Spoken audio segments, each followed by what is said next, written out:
ಸ್ನೇಹಿತರೆ, ಇಂದಿನ ಕಾರ್ಯಕ್ರಮಕ್ಕೆ ಮುಂಚೆ ಒಂದೆರಡು ಸೂಚನೆ. ನಾಳೆ ಪೂರ್ವ ನಿಶ್ಚಿತ ಕಾರ್ಯಕ್ರಮದಂತೆ ಹಿಂದೂಸ್ತಾನಿ ಶಾಸ್ತ್ರೀಯ ಸಂಗೀತ ಗಾಯನ ಕಾರ್ಯಕ್ರಮ ಇರುತ್ತೆ.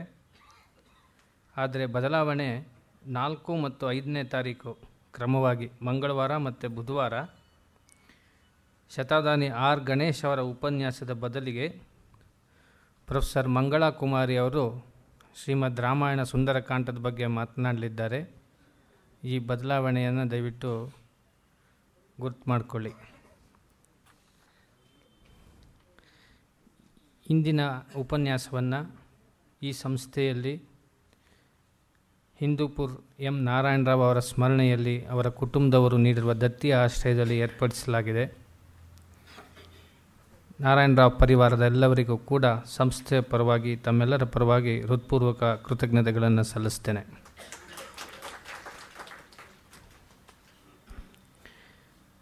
ಇಂದಿನ ಉಪನ್ಯಾಸಕರನ್ನು ಪರಿಚಯಿಸುವುದಕ್ಕೆ ಮೊದಲು DVG ಅವರ ಕಲೋಪಾಸಕರು ಕೃತಿಯಲ್ಲಿ ಒಂದು ಮಾತನ್ನು ಹೇಳ್ತಾರೆ. ಕಲೆ ಮತ್ತು ಸಾಹಿತ್ಯ ಮನುಷ್ಯನ ಮನಸ್ಸಿನಲ್ಲಿ ಸೌಜನ್ಯ, ಸಜ್ಜನಿಕೆ, ವಿನಯ ಇವೆಲ್ಲವನ್ನು ಕೊಡ್ತದೆ ಅಂತ. ದಿಟವಾದ ಅರ್ಥದಲ್ಲಿ ಸಾಹಿತ್ಯವನ್ನು ಮತ್ತು ಕಲೆಯನ್ನು ಆಸ್ವಾದಿಸಿದಂತಹ ವ್ಯಕ್ತಿ ಹೇಗಿರಬಹುದು ಅನ್ನುವ ಕಲ್ಪನೆ ಬೇಕೆಂದರೆ ಡಾಕ್ಟರ್ H.N. ಮುರಳೀಧರ ಅವರು ಇದಕ್ಕೆ ಜೀವಂತ ಉದಾಹರಣೆ. ನನ್ನ ಆತ್ಮೀಯ ಮಿತ್ರರು ಕೂಡ ಅನೇಕ ವರ್ಷಗಳ ಆತ್ಮೀಯ ಸಂಪರ್ಕ ಉಂಟು. ಹೀಗಾಗಿ ವಿದ್ಯೆ ವಿನಯವನ್ನು ಕೊಡುತ್ತದೆ ಅನ್ನೋದಕ್ಕೆ ಜೀವಂತ ಉದಾಹರಣೆ ಡಾಕ್ಟರ್ H.N. ಮುರಳೀಧರ ಅವರು. ಕನ್ನಡ ಪ್ರಾಧ್ಯಾಪಕರಾಗಿ APS ವಾಣಿಜ್ಯ ಕಾಲೇಜಿನಲ್ಲಿ ಪ್ರಾಧ್ಯಾಪಕರಾಗಿ ಸೇವೆ ಸಲ್ಲಿಸ್ತಾ ಇದ್ದಾರೆ. 81ರಲ್ಲಿ BA ಪದವಿಯನ್ನು ಕರ್ನಾಟಕ ವಿಶ್ವವಿದ್ಯಾಲಯದಿಂದ, MA ಪದವಿಯನ್ನು 1983ರಲ್ಲಿ ಬೆಂಗಳೂರು ವಿಶ್ವವಿದ್ಯಾಲಯದಿಂದ, MPhil ಪದವಿಯನ್ನು ಬೆಂಗಳೂರು ವಿಶ್ವವಿದ್ಯಾಲಯದಿಂದ 1984ರಲ್ಲಿ ಹಾಗೂ PhD ಪದವಿಯನ್ನು 2003ರಲ್ಲಿ ಪುರಂದರದಾಸರ ಕೃತಿಗಳ ಶೈಲಿ ಮತ್ತು ಛಂದಸ್ಸುಗಳ ಅಧ್ಯಯನ ಕುರಿತು ಪಡೆದಿದ್ದಾರೆ. ಬೋಧಕರಾಗಿ ಸುಮಾರು 30 ವರ್ಷಗಳ ಕಾಲ ಅನುಭವವನ್ನು ಪಡೆದಿದ್ದಾರೆ.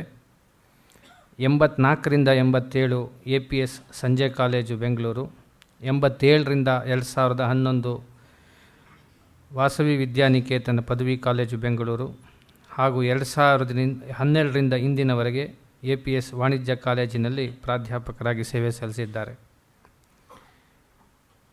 ಇವರ ಜ್ಞಾನ ನಿಧಿಯನ್ನು ಕಂಡು ಸ್ವಾಮಿ ವಿವೇಕಾನಂದ ಪೀಠ ತತ್ವಶಾಸ್ತ್ರ ವಿಭಾಗ ಮೈಸೂರು ವಿಶ್ವವಿದ್ಯಾಲಯದಲ್ಲಿ ಸಂದರ್ಶಕ ಪ್ರಾಧ್ಯಾಪಕರಾಗಿ ಕೂಡ ನಾಮಕರಣಗೊಂಡಿದ್ದಾರೆ. ಪದವಿ ಪೂರ್ವ ಶಿಕ್ಷಣ ಇಲಾಖೆಯ ಪಠ್ಯಪುಸ್ತಕಗಳ ಸಮಿತಿಗಳ ಸದಸ್ಯತ್ವ, ಅನೇಕ ವಿಶ್ವವಿದ್ಯಾಲಯಗಳ ಅಥವಾ ಸ್ವಾಯತ್ತ ಕಾಲೇಜುಗಳ ಕನ್ನಡ ಅಧ್ಯಯನ ಮಂಡಳಿ, ಪರೀಕ್ಷಾ ಮಂಡಳಿಗಳಲ್ಲಿ ಕಾರ್ಯನಿರ್ವಹಣೆ ಮಾಡಿದ್ದಾರೆ. ಪ್ರಕಟಣೆಗಳಲ್ಲಿ ಕೂಡ ವಿಮರ್ಶಾತ್ಮಕ ಪ್ರಕಟಣೆಗಳು ಕೂಡ ಇವೆ. ತಂಬೂರಿ ಮೀಟಿದವ, ಮಣ್ಣಿಂದ ಕಾಯ, ಹಲವು ಸಾಹಿತ್ಯ ಪತ್ರಿಕೆಗಳು, ಗೌರವ ಗ್ರಂಥ, ಅಭಿನಂದನಾ ಗ್ರಂಥಗಳಲ್ಲಿ ವಿಮರ್ಶಾ ಲೇಖನಗಳನ್ನು ಕೂಡ ಬರೆದಿದ್ದಾರೆ. ಸ್ವಯಂ ಸಂಪಾದಿತ ಹಾಗೂ ಇತರರೊಂದಿಗೆ ಸಮಿತಿಯಲ್ಲಿ ಸುಮಾರು 11 ಕೃತಿಗಳನ್ನು, ರಾಮಕೃಷ್ಣ ವಿವೇಕಾನಂದ ಸಾಹಿತ್ಯ ಕುರಿತು ಕೆಲವು ಅನುವಾದ ಕೃತಿಗಳು, ಕೆಲವೊಂದು ಕವನಗಳನ್ನು ಕೂಡ, ಭಕ್ತಿ ರಸಪೂರಿತವಾದಂತಹ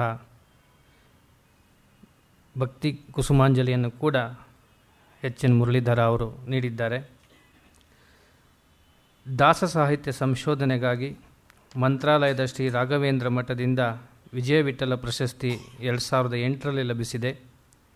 ಬೆಂಗಳೂರಿನ ಪರಿಮಳ ಗೆಳೆಯರ ಬಳಗದಿಂದ ಶ್ರೀ ಗುರುಗೋವಿಂದ ಪ್ರಶಸ್ತಿ 2007ರಲ್ಲಿ ಲಭಿಸಿದೆ. ತಿರುಮಲ ತಿರುಪತಿ ದಾಸ ಸಾಹಿತ್ಯ ಪ್ರಾಜೆಕ್ಟಿನಿಂದ ಪುರಂದರ ಆರಾಧನಾ ಮಹೋತ್ಸವ ಗೌರವ ಪ್ರಶಸ್ತಿ 2011ರಲ್ಲಿ ಲಭಿಸಿದೆ. ಶ್ರೀ ಎಚ್ ಎನ್ ಮುರಳೀಧರ ಅವರಿಗೆ ಸಂಸ್ಥೆಯ ಪರವಾಗಿ ತಮ್ಮೆಲ್ಲರ ಪರವಾಗಿ ಆದರದ ಆತ್ಮೀಯ ಸ್ವಾಗತವನ್ನು ಕೋರ್ತೇನೆ. ಇಂದಿನ ಉಪನ್ಯಾಸದ ವಿಷಯ ಹರಿದಾಸರ ಹಾದಿ. ನಮ್ಮ ಪರಂಪರೆಯಲ್ಲಿ ಧರ್ಮದ ಬೋಧೆಯನ್ನು ತಿಳಿಸಿಕೊಡಲಿಕ್ಕೆ ದಾಸ ಪರಂಪರೆ ತನ್ನದೇ ಆದಂತಹ ವಿಶಿಷ್ಟವಾದಂತಹ ಕೊಡುಗೆಯನ್ನು ನೀಡಿದೆ. ಜನಸಾಮಾನ್ಯರನ್ನು ಮುಟ್ಟುವಲ್ಲಿ ಹರಿದಾಸರ ಕೊಡುಗೆ ಅಪಾರ. ಈ ಇಷ್ಟು ಪ್ರಾಸ್ತಾವಿಕ ನುಡಿಯೊಂದಿಗೆ ಹರಿದಾಸರ ಹಾದಿ ಒಂದು ನೋಟ ಈ ಕುರಿತು ತಮ್ಮ ಚಿಂತನೆಯನ್ನು ಹಂಚಿಕೊಳ್ಳಬೇಕು ಅಂತ ಪ್ರಾರ್ಥನೆ ಮಾಡ್ತೇನೆ.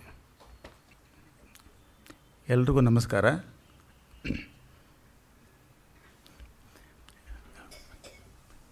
ಮೊದಲಿಗೆ ಈ ಕ್ಷಣದಲ್ಲಿ ಅನ್ನಿಸ್ತಾ ಇರೋದೇನಂತಂದರೆ,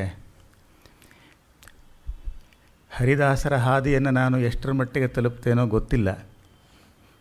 ಆದರೆ ಗೆಳೆಯ ರಾಮು ಅವರ ತುಂಬ ವಿಶ್ವಾಸದ ಮಾತುಗಳನ್ನು ಕೇಳಿ ನನ್ನ ಹಾದಿ ಅಂತೂ ಸ್ವಲ್ಪ ಕಷ್ಟವಾಗಿದೆ ಈಗ.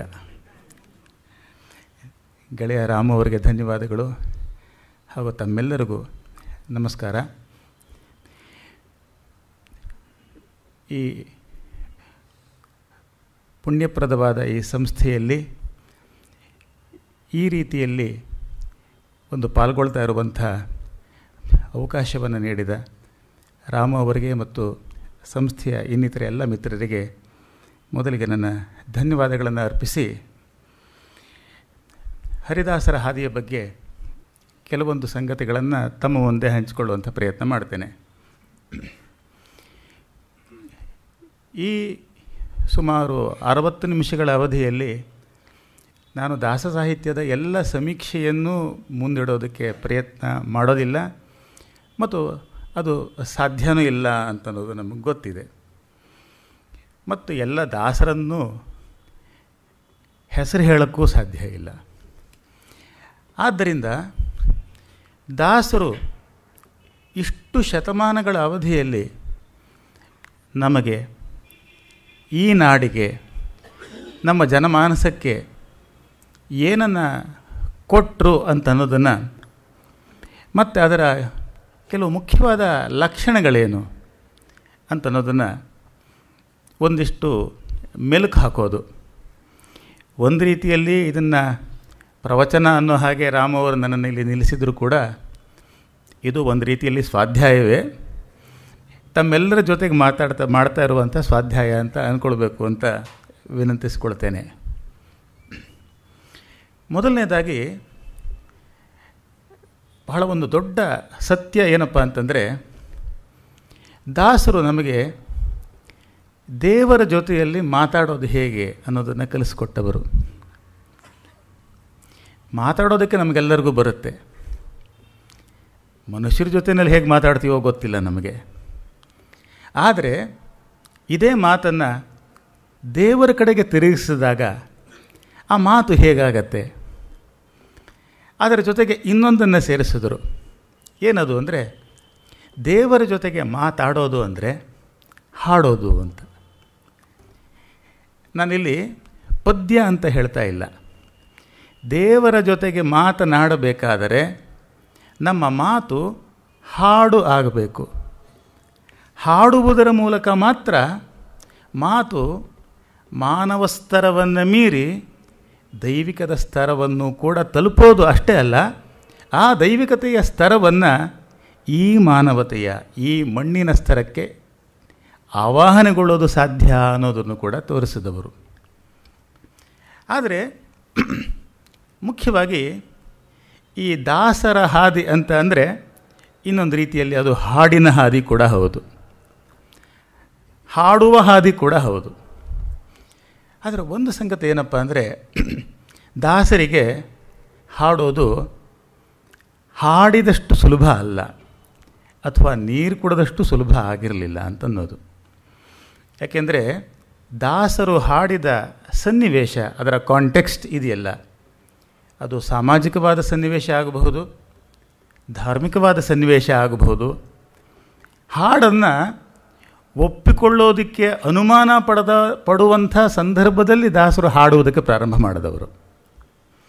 ಯಾಕೆ ಈ ಮಾತನ್ನು ಹೇಳಬೇಕಾಗಿದೆ ಅಂತಂದರೆ, ನಾವು ಇವತ್ತು ದಾಸರ ಅಥವಾ ದಾಸ ಸಾಹಿತ್ಯದ ಒಂದು ಬಗೆಯ ಐತಿಹಾಸಿಕವಾದ ಅದರ ಪ್ರಾರಂಭದ ಹಂತವನ್ನು ನೋಡಿದಾಗ ಹಾಡು ಹುಟ್ಟಿದ ಸನ್ನಿವೇಶವೇ ಯಾವುದು ಅಂತಂದರೆ ಆ ಹಾಡನ್ನು ತುಂಬ ಗುಮಾನಿಯಿಂದ ಅನುಮಾನದಿಂದ ಅಥವಾ ಅಷ್ಟು ಸ್ವಾಗತಿಸದೇ ಇದ್ದ ಸನ್ನಿವೇಶದಲ್ಲಿ ಶ್ರೀಪಾದರಾಜರು ದೇವರ ಪೂಜೆಯ ಸಂದರ್ಭದಲ್ಲಿ ಕನ್ನಡದಲ್ಲಿ ದೇವರ ನಾಮಗಳನ್ನು ರಚನೆ ಮಾಡಿ ಹಾಡುವುದನ್ನು ಅಭ್ಯಾಸವನ್ನು ಅಥವಾ ಹಾಡುವ ಒಂದು ಸಂಪ್ರದಾಯವನ್ನು ಪ್ರಾರಂಭ ಮಾಡಿದಾಗ ಯಾರೂ ಅದನ್ನು ಚಪ್ಪಾಳೆ ತಟ್ಟಿ ಸ್ವಾಗತಿಸಲಿಲ್ಲ ಅನ್ನೋದು ನಮಗೆ ಗೊತ್ತು. ಯಾಕೆ ಅಂತಂದರೆ ನಾವು ದೇವರಿಗೂ ಕೂಡ ದೇವರೊಂದಿಗೆ ಹೀಗೆ ಮಾತನಾಡಿದರೆ ಮಾತ್ರ ಮಾತನಾಡೋದಕ್ಕೆ ಸಾಧ್ಯ, ಅಥವಾ ಅಷ್ಟೇ ಅಲ್ಲ ದೇವರ ಜೊತೆಯಲ್ಲಿ ಮಾತಾಡೋದು ಅಂದರೆ ಹೀಗೆ ಮಾತ್ರ ಮಾತಾಡಬೇಕು ಅಂತ ಹೇಳಿ ಅದಕ್ಕೂ ಕೂಡ ಕಟ್ಟುಪಾಡುಗಳನ್ನು ಹಾಕಿದವರು. ಆದರೆ ಶ್ರೀಪಾದರಾಜರಂಥವರ ಮನಸ್ಸಿನಲ್ಲಿ, ಮೂಲಭೂತವಾಗಿ ಕವಿ ಹೃದಯದ ಮನಸ್ಸಿನಲ್ಲಿ ಅನಿಸಿದ್ದೇನಪ್ಪ ಅಂದರೆ, ಎಷ್ಟೋ ಸಂದರ್ಭಗಳಲ್ಲಿ ನಾವು ದೇವರ ಜೊತೆಯಲ್ಲಿ ಮಾತಾಡ್ತಾ ಇರ್ತೇವೆ ಅಂತ ಅಂದ್ಕೊಂಡಿರ್ತೇವೆ, ಪ್ರಾರ್ಥನೆ ಸ್ತೋತ್ರಗಳನ್ನು ಹೇಳ್ತಾ ಇರ್ತೇವೆ. ಆದರೆ ಅದು ದೇವರಿಗೆ ಎಷ್ಟರ ಮಟ್ಟಿಗೆ ಅರ್ಥ ಆಗುತ್ತೋ ಬಿಡುತ್ತೋ ಬಹಳ ಸಂದರ್ಭಗಳಲ್ಲಿ ನಮಗೆ ಅರ್ಥವಾಗಿರೋದಿಲ್ಲ.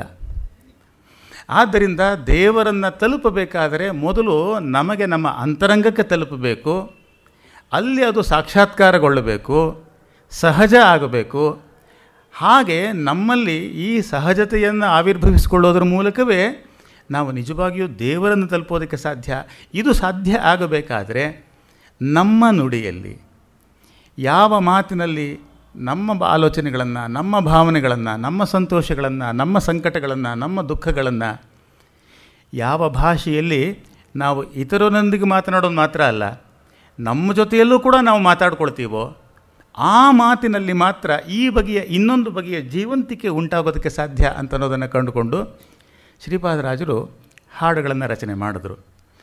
ಒಂದು ವೇಳೆ ಶ್ರೀಪಾದರಾಜರ ಕಾಲದಲ್ಲಿ ಹಾಡುಗಳ ರಚನೆ ಆಗದೆ ಹೋಗಿದ್ದಿದ್ದರೆ, ಆಮೇಲೆ ಮುಂದೆ ಬಂದ ವ್ಯಾಸರಾಯರು ಬಹಳ ಪ್ರಧಾನವಾಗಿ ಈ ದಾಸ ಪರಂಪರೆಯನ್ನು ಮುಂದುವರಿಸದೆ ಹೋಗಿದ್ದಿದ್ದರೆ, ಪುರಂದರದಾಸರು ಕನಕದಾಸರಂಥವರನ್ನು ಈ ನಾಡಿಗೆ ಕೊಡದೆ ಹೋಗಿದ್ದಿದ್ರೆ, ನಾವು ಬಹಳ ಪ್ರಧಾನವಾಗಿ ಕಂಡುಕೊಳ್ಬೇಕಾದ ಸಂಗತಿ ಏನಪ್ಪ ಅಂದರೆ ಹಾಡನ್ನು ಕಳ್ಕೊಳ್ತಾ ಇದ್ವಿ ಅನ್ನೋದು.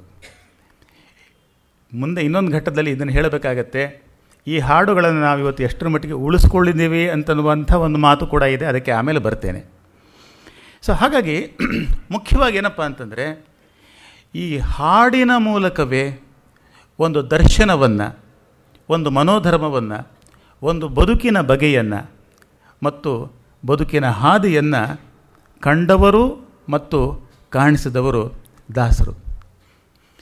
ಈಗ ಇನ್ನೊಂದು ಸಂಗತಿಯನ್ನು ಹೇಳಬೇಕಾಗಿರೋದೇನಪ್ಪ ಅಂತಂದರೆ, ಹಾಡು ಅಂತ ಅಂದರೆ ಅದು ಕೇವಲ ಬಾಯಿಯದು ಅಲ್ಲ.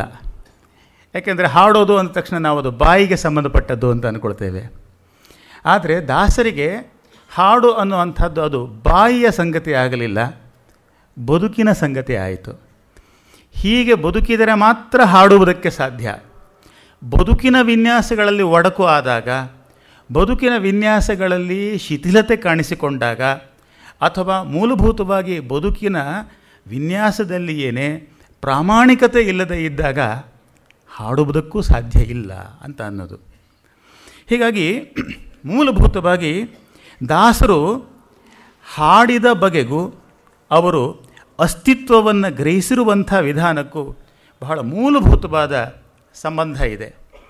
ಯಾಕೆಂತಂದರೆ ಹಾಡಬೇಕಾದರೆ ಮೊದಲನೇದಾಗಿ ಅರ್ಥವನ್ನು ನಿರಾಕರಿಸಬೇಕು.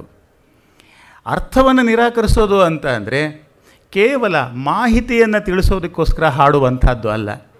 ನಾನು ಆಮೇಲೆ ಕೆಲವು ಉದಾಹರಣೆಗಳಿಗೆ ಬರ್ತೇನೆ. ಹೀಗಾಗಿ ದಾಸರು ಹಾಡನ್ನು ಸ್ಥಾಪನೆ ಮಾಡೋದಕ್ಕೆ ಎದುರಿಸಬೇಕಾಗಿ ಬರುವಂಥ ಒಂದು ಸನ್ನಿವೇಶ ಯಾವುದು ಅಂತಂದರೆ, ಆ ಕಾಲದಲ್ಲೇ ಅವರು ಒಂದು ಬಗೆಯ ಪ್ರತಿರೋಧವನ್ನು ಎದುರಿಸಬೇಕಾಗಿರುವಂಥ ಸನ್ನಿವೇಶ ಕೂಡ ಇತ್ತು. ಏನಂತಂದರೆ, ಹಾಡೋದು ಅಂತಂದರೆ ಯಾರು ಬೇಕಾದರೂ ಹಾಡ್ಬೋದು, ಹಾಡಿನಿಂದ ಏನು ಸಾಧ್ಯ? ಯಾಕೆಂದರೆ ಹಾಡು ಅಂತ ಅನ್ನೋದನ್ನು ಒಂದು ಬಗೆಯಲ್ಲಿ ಪಾಂಡಿತ್ಯಕ್ಕೆ ವಿರೋಧವಾಗಿ ಗ್ರಹಿಸ್ತಾ ಇದ್ದಂಥ ಒಂದು ನೆಲೆ ಕೂಡ ಇತ್ತು. ಈ ದೃಷ್ಟಿಯಿಂದ ನೋಡಿದಾಗ ದಾಸರು ಬಹಳ ಮುಖ್ಯವಾಗಿ ತಮ್ಮ ಹಾಡುಗಾರಿಕೆಯನ್ನು ಸ್ಥಾಪನೆ ಮಾಡುವಂಥ ಸಂದರ್ಭದಲ್ಲೇ ಎದುರಿಸಬೇಕಾಗಿ ಬಂದ ಎರಡು ಮುಖ್ಯವಾದ ನೆಲೆಗಳು ಅಂತ ಅಂದರೆ, ಒಂದು ಸೋಗಿನ ಪಾಂಡಿತ್ಯ, ಇದು ಒಂದು ವಿಚಾರ. ಆಮೇಲೆ ಅವರು ಯಾವುದನ್ನು ಬಹಳ ಪ್ರಧಾನವಾಗಿ ಸ್ಥಾಪನೆ ಮಾಡಬೇಕಾಗಿ ಬಂತೋ ಆ ಸಂದರ್ಭದಲ್ಲಿ ದಾಸರು ಬಹಳ ವಿಶೇಷವಾಗಿ ಒತ್ತು ಕೊಟ್ಟ ಒಂದು ಸಂಗತಿ ಏನಪ್ಪ ಅಂತಂದರೆ, ಭಕ್ತಿ ಅನ್ನುವಂಥದ್ದು ಕೇವಲ ಬಹಿರಂಗದ ಆಚರಣೆಗಳು ಅಥವಾ ಬಹಿರಂಗದ ಕ್ರಿಯೆಗಳಾದರೆ ಆಗದೆ ಅದು ಅಂತರಂಗದ ಆಗುವಿಕೆ ಆಗಬೇಕು ಮತ್ತು ಮಾಗುವಿಕೆ ಆಗಬೇಕು ಅನ್ನುವಂಥದ್ದು. ಒಂದೆರಡು ಉದಾಹರಣೆಗಳಿಂದ ಇದನ್ನು ವಿಸ್ತರಿಸೋದಕ್ಕೆ ಇಷ್ಟಪಡ್ತೇನೆ. ನಾನು ಆಗಲೇ ಹೇಳಿದೆ, ಹಾಡು ಅಂತ ಅಂದರೆ ಅದು ಕೇವಲ ಬಾಯಿ ಮಾತಿಗೆ ಸಂಬಂಧಪಟ್ಟದ್ದಲ್ಲ ಅಥವಾ ಬಾಯಿಯದು ಅಲ್ಲ, ಅದು ಬದುಕಿದ್ದು ಅಂತ. ಮೂಲಭೂತವಾಗಿ ದಾಸರು ಅವರ ಅಸ್ತಿತ್ವವನ್ನು ಹಾಗೆ ಗ್ರಹಿಸದೇ ಹೋಗಿದ್ದಿದ್ರೆ ಅವರಿಗೆ ಹಾಡುವುದಕ್ಕೂ ಕೂಡ ಸಾಧ್ಯ ಆಗ್ತಾ ಇರಲಿಲ್ಲ ಅಂತ ಅನ್ನೋದು. ಹಾಡಬೇಕಾದರೆ ಏನಾಗಬೇಕು ಅಂತಂದರೆ, ಅವರು ಕಂಡುಕೊಂಡ ಮೂಲಭೂತವಾದದಿಂದ ನೆಲೆಗಟ್ಟು ಅವರು ಹಾಡಿನ ಮಾಧ್ಯಮ ಆಗಬೇಕು. ಹಾಡಿನ ಮಾಧ್ಯಮ ಆಗೋದು ಅಂತಂದರೆ ದಾಸರಾಗೋದು. ಆದರೆ ಸಾಮಾನ್ಯವಾಗಿ ನಾವು ಅಂದ್ಕೊಳ್ಳೋ ಅಂಥದ್ದು ಏನಪ್ಪ ಅಂತಂದರೆ, ದಾಸರು ಆಗೋದು ಅಂತಂದರೆ ಅಥವಾ ದಾಸನಾಗೋದು ಅಂತಂದರೆ ಒಡೆಯನಾಗದೇ ಇರೋದು. ಯಾವಾಗಲೂ ಒಡೆಯನಿಗೆ ಮೇಲಿನ ಸ್ಥಾನ, ದಾಸನಿಗೆ ಕೆಳಗಿನ ಸ್ಥಾನ. ಎಲ್ಲಾದರೂ ದಾಸ ಮೇಲಿದ್ದು ಒಡೆಯ ಕೆಳಗಡೆ ಇರೋದನ್ನು ನಾವು ನೋಡಿದ್ದೀವಾ? ಇಲ್ಲ. ಮತ್ತು ಸಾಮಾನ್ಯವಾಗಿ ಸಾಮಾಜಿಕವಾಗಿ ನೋಡಿದಾಗಲೂ ಅಥವಾ ಆರ್ಥಿಕವಾಗಿಯೂ ಬೇರೆ ಬೇರೆ ಸಂದರ್ಭಗಳಲ್ಲಿ ನಮ್ಮೆಲ್ಲರ ಆಯ್ಕೆ ಅನ್ನುವಂಥದ್ದು ಒಡೆಯರಾಗುವುದರ ಕಡೆಗೆ ಇರುತ್ತೆ ಹೊರತು ದಾಸರಾಗೋದ್ರ ಕಡೆಗಲ್ಲ. ಆದರೆ ಈ ಬಗೆಯ ಒಂದು ವ್ಯಾಖ್ಯಾನ ಮತ್ತು ಗ್ರಹಿಕೆ ಇದೆಯಲ್ಲ, ಮೂಲಭೂತವಾಗಿ ಇದನ್ನು ಭಕ್ತಿಯ ಸಂದರ್ಭದಲ್ಲಿ ದಾಸರು ಬದಲಾವಣೆ ಮಾಡಿದ್ದನ್ನು ನಾವು ನೋಡ್ತೇವೆ. ಅದು ಏನಂತಂದರೆ, ದಾಸರಾಗೋದು ಅಂತ ಅಂದ್ರೇ ನಿಜವಾಗಿ ನೋಡಿದ್ರೆ ಒಡೆಯನಾಗೋದು. ಮತ್ತು ನಾವು ಯಾರನ್ನು ಒಡೆಯರು ಅಂತ ಕಂಡ್ಕೊಂಡಿರ್ತೀವೋ ಅದೇ ನಿಜವಾಗಿ ಒಂದು ಬಗೆಯ ಆಳ್ತನ ಅಥವಾ ಅದೇ ಒಂದು ಬಗೆಯ ನಿಜವಾದ ದಾಸತ್ವ ಅನ್ನುವಂಥದ್ದು. ಹೀಗಾಗಿ ಸಾಮಾನ್ಯವಾಗಿ ಇತರರನ್ನು ಆಳುವವನನ್ನು ನಾವು ಒಡೆಯ ಅಂತ ಕರಿತೇವೆ. ಆದರೆ ದಾಸರು ಇದನ್ನು ಬದಲಾಯಿಸಿ ನಿಜವಾದ ಒಡೆಯ ಯಾರಪ್ಪ ಅಂತಂದರೆ, ಯಾರು ತನ್ನನ್ನು ತಾನು ಆಳಬಲ್ಲವನು, ಯಾರು ಭಗವಂತನ ದಾಸನಾಗುತ್ತಾನೋ ಆತರಿಂದ. ಆದರೆ ದಾಸನಾಗೋದು ಅಂತ ಅನ್ನೋದು ಹೀಗೆ ಸ್ಲೋಗನ್ಗಳಿಂದ ಅಥವಾ ಘೋಷಣೆಗಳಿಂದ ಆಗುವಂಥದ್ದು ಅಲ್ಲ. ಈ ಮೂಲಕ ತಿಳಿಯಪಡಿಸುವುದೇನೆಂದರೆ, ಇಂದಿನ ದಿವಸದಿಂದ ನಾನು ದಾಸ ದೀಕ್ಷೆಯನ್ನು ಸ್ವೀಕರಿಸಿರುತ್ತೇನೆ, ಇವತ್ತಿನಿಂದ ನಾನು ದಾಸ ಅಂತ ಹೇಳಿಕೊಳ್ಳುವುದರಿಂದ ದಾಸನಾಗೋದಲ್ಲ. ದಾಸನಾಗುವುದು ಅಂತ ಅಂದರೆ ಅದು ಒಂದು ಮೂಲಭೂತವಾದ ಆಂತರಿಕವಾದ ಪರಿವರ್ತನೆಯ ಪ್ರಕ್ರಿಯೆ ಅಂತ ಅನ್ನೋದನ್ನು ತೋರಿಸಿದ್ರು. ಹಾಗೆ ನೋಡಿದ್ರೆ ಬಹಳ ವಿಶೇಷವಾಗಿ ದಾಸರನ್ನು ದಾಸರು ಅಂತ ಅಂದವರು ಉಳಿದವರೇ ಹೊರತು ಅವರಲ್ಲ. ಅವರು ಯಾವತ್ತೂ ನಾನು ದಾಸ ಅಂತ ಹೇಳ್ಕೊಳ್ಳೇ ಇಲ್ಲ. ಪುರಂದರದಾಸರೇ ಹೇಳಿದ್ರು, ದಾಸನೆಂತ ಆಗುವೆನು ಧರೆಯೊಳಗೆ ನಾನು ದಾಸ ಅಲ್ಲ ಸ್ವಾಮಿ ಅಂತ. ಹಾಗಾಗಿ ನಾನು ಇದೆಲ್ಲ ವೇಷಗಳನ್ನು ಹಾಕ್ಕೊಂಡಿರಬಹುದು, ಆದರೆ ವೇಷ ಹಾಕ್ಕೊಂಡಿದ್ದೀನಿ ಅಂದ ಮಾತ್ರಕ್ಕೆ ನಾನು ದಾಸನಾಗಿದ್ದೀನಿ ಅಂತ ಏನು ಅಂದ್ಕೊಳ್ಬೇಕಾಗಿಲ್ಲ. ಯಾಕೆಂದರೆ ಭಿನ್ನಹಕ್ಕೆ ಬಾಯಿಲ್ಲವಯ್ಯ, ನಾನು ದಾಸನಾಗೋದಕ್ಕೆ ಎಷ್ಟು ದೂರವಾಗಿದ್ದೀನಿ ಅಂತಂದರೆ ಏನೇನು ಹೇಳಿದ್ರೂ ಹೇಳ್ಕೊಳ್ಳೋದು ಸಾಧ್ಯ ಇಲ್ಲ. ಭಿನ್ನಹಕ್ಕೆ ಬಾಯಿಲ್ಲವಯ್ಯ ಅನ್ನುವಂಥ ಒಂದು ಮಾತನ್ನು ಕೊಟ್ಟವರು ದಾಸರೇ. ಏನು ಅಂತ ಹೇಳ್ಕೊಳ್ಳಿ. ಆದ್ದರಿಂದ ನೀವು ದಯವಿಟ್ಟು ನನ್ನನ್ನು ನಂಬಬೇಡಿ. ಆದರೆ ದಾಸರು ಸ್ವತಃ ನಾನು ದಾಸ ಅಲ್ಲ ಅಂತ ಹೇಳ್ಕೊಂಡ್ರು ಕೂಡ ಉಳಿದವರು ಹೇಳಿದ್ರು ಅವರು ದಾಸರೇ ಅಂತ. ಗುರುಗಳು ಹೇಳಿದ್ರು, ವ್ಯಾಸರಾಯರು, ದಾಸರೆಂದರೆ ಪುರಂದರ ದಾಸರಯ್ಯ ಅಂತ. ನೋಡಿ, ಸ್ವತಃ ದಾಸರು ಹೇಳ್ತಾ ಇದ್ದಾರೆ ನಾನು ದಾಸ ಅಲ್ಲ ಅಂತ.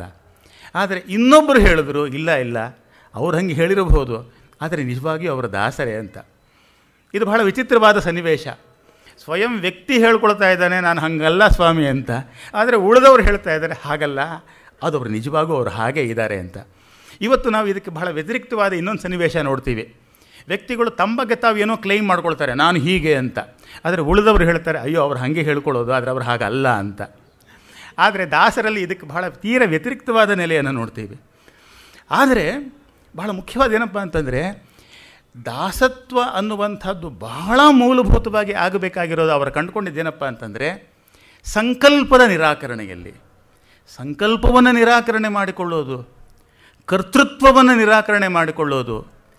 ಹೀಗೆ ಮಾಡಿಕೊಳ್ಳುವುದರ ಮೂಲಕವೇ ಯಾವುದು ವಿರಾಟ್ ಆಗಿದೆಯೋ, ವಿಶಾಲವಾಗಿದೆಯೋ, ಎಲ್ಲವೂ ಆಗಿದೆಯೋ ಆ ಒಂದು ತನ್ನ ಮೂಲಕ ಹರಿಯೋದಕ್ಕೆ ಮಾಧ್ಯಮ ಆಗುವಂಥದ್ದು. ಆದ್ದರಿಂದ ಹಾಗೆ ನೋಡಿದ್ರೆ ನಾನು ದಾಸನಾದೆ ಅಂತನೂ ಅಲ್ಲ, ನಾನು ಆಗ್ತೀನಿ ಅಂತನೂ ಅಲ್ಲ. ದಾಸತ್ವ ಅನ್ನುವಂಥದ್ದು ನಾನು ಯಾರ ದಾಸನಾಗಬೇಕಾಗಿದೆಯೋ ಆತ ನನ್ನನ್ನು ದಾಸನನ್ನಾಗಿ ಮಾಡಿಕೊಳ್ಳಬೇಕಾಗಿದೆ ಅಂತ. ಅವನು ಮಾಡಿಕೊಂಡರೆ ಉಂಟೆ ಹೊರತು ಅದು ನನ್ನಿಂದ ಆಗುವಂಥದ್ದು ಅಲ್ಲ. ನೋಡಿ, ದಾಸನ ಮಾಡಿಕೋ ಎನ್ನ ಸ್ವಾಮಿ ಸಾಸಿರನಾಮದ ವೆಂಕಟರಮಣ ದಾಸನ್ನ ಮಾಡಿಕೋ ಎನ್ನ. ಅವನು ಮಾಡಿಕೊಳ್ಳಬೇಕು. ಹೀಗಾಗಿ ಇಲ್ಲಿ ಏನಾಗುತ್ತೆ ಅಂದರೆ, ನನ್ನಲ್ಲಿ ಏನೋ ಒಂದು ಬಗ್ಗೆ ಆಗಬೇಕು ಅನ್ನುವಂಥ ಹಂಬಲ ಇರ್ಬೋದು, ಅಭಿಪ್ಸೆ ಇರ್ಬೋದು, ಒಂದು ಅಪೇಕ್ಷೆ ಇರ್ಬೋದು, ತುಡಿತ ಇರಬಹುದು. ಆದರೆ ನಿಜವಾಗಿ ಅದು ಇನ್ನೊಂದು ತನ್ನನ್ನು ಹಾಗೆ ಮಾಡಿಕೊಂಡಾಗ ಆಗೋದೇ ಹೊರತು ಕೇವಲ ನಾನು ಹೀಗೆ ಆದೆ ಅಂತ ಘೋಷಿಸಿಕೊಳ್ಳುವುದರಿಂದ ಆಗುವಂಥದ್ದು ಅಲ್ಲ. ಇಲ್ಲೊಂದು ಬಹಳ ವಿಶೇಷ ಏನಪ್ಪ ಅಂದರೆ, ಒಂದು ಕಡೆ ಅವರು ಹೇಳ್ತಾ ಇದ್ದಾರೆ, ದಾಸನ್ನ ಮಾಡಿಕೋ ಎನ್ನ. ಯಾರು ಅಂತಂದರೆ ಸ್ವಾಮಿ. ನೋಡಿ, ನಾನು ದಾಸ ಅಲ್ಲ, ನಾನು ದಾಸ ಆಗಬೇಕಾಗಿದೆ. ಆದರೆ ನಾನು ದಾಸ ಆಗಬೇಕಾದ್ರೆ ನನಗೆ ಯಾರಿರಬೇಕು? ಒಬ್ಬ ಸ್ವಾಮಿ ಇರಬೇಕು. ಆ ಸ್ವಾಮಿ ಎಂಥವನು ಅಂತಂದರೆ ಸಾಸಿರನಾಮದ ವೆಂಕಟರಮಣ ದಾಸನ್ನ ಮಾಡಿಕೋ ಎನ್ನ.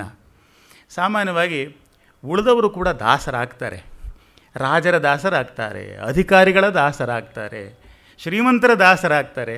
ಯಾಕೆ ದಾಸರಾಗ್ತಾರೆ ಅಂದರೆ ಏನೋ ಗಿಟ್ಟತ್ತೆ ಅಂತ ಹೀಗೆ ದಾಸರಾಗ್ತಾರೆ. ಮತ್ತು ಯಾರು ಯಜಮಾನರು ಅಂತ ಅಂದ್ಕೊಂಡಿರ್ತಾರೋ ಅವರೂ ದಾಸರೇ ಆಗಿರ್ತಾರೆ. ಅದು ಯಾವುದೋ ಒಬ್ಬ ಮಹಾರಾಜನ ಕಥೆ ಇದೆಯಲ್ಲ, ರಾಮಕೃಷ್ಣರು ಹೇಳಿದ್ದು.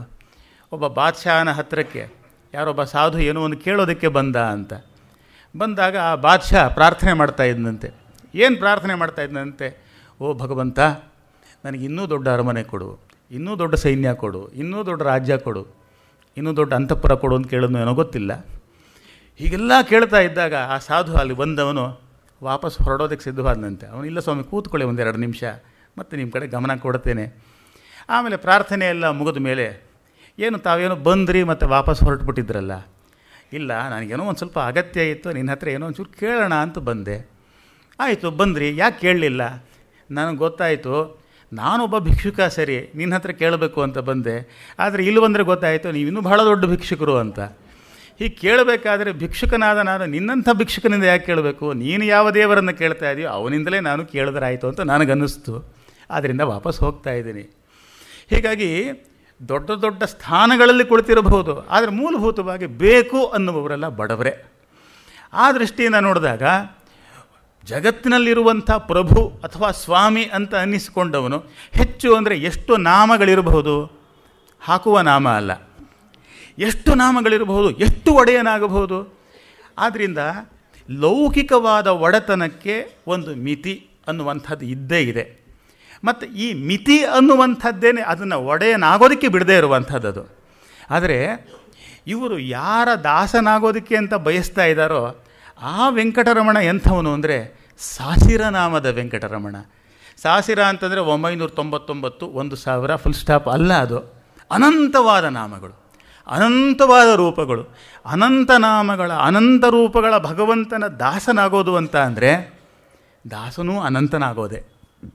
ಆದರೆ ಈ ಅನಂತತೆ ಅನ್ನುವಂಥದ್ದು ನಾನು ಆಗಲೇ ಹೇಳಿದ ಹಾಗೆ ಇವರು ತಮ್ಮನ್ನು ತಾವು ಸ್ಥಾಪಿಸಿಕೊಳ್ಳೋದರಿಂದ ಆಗುವಂಥದ್ದಲ್ಲ, ತಮ್ಮನ್ನು ತಾವು ನಿರಾಕರಿಸಿಕೊಳ್ಳೋದ್ರ ಮೂಲಕ ಆಗುವಂಥದ್ದು. ಹಾಗಾಗಿ ಅವ್ರು ಹೇಳ್ತಾರೆ, ನಾನು ಏನೋ ಆಗಬೇಕು ದಾಸ ಅಂತ ಪ್ರಯತ್ನ ಅಂತೂ ಪಟ್ಟೆ, ಆದರೆ ನಾನು ಆಗ್ತೀನಿ ಅಂತ ಆಗುವಂಥದ್ದಲ್ಲ, ನೀನು ಮಾಡಿಕೊಳ್ಳೋದ್ರಿಂದ ಆಗುವಂಥದ್ದು ಅಂತ.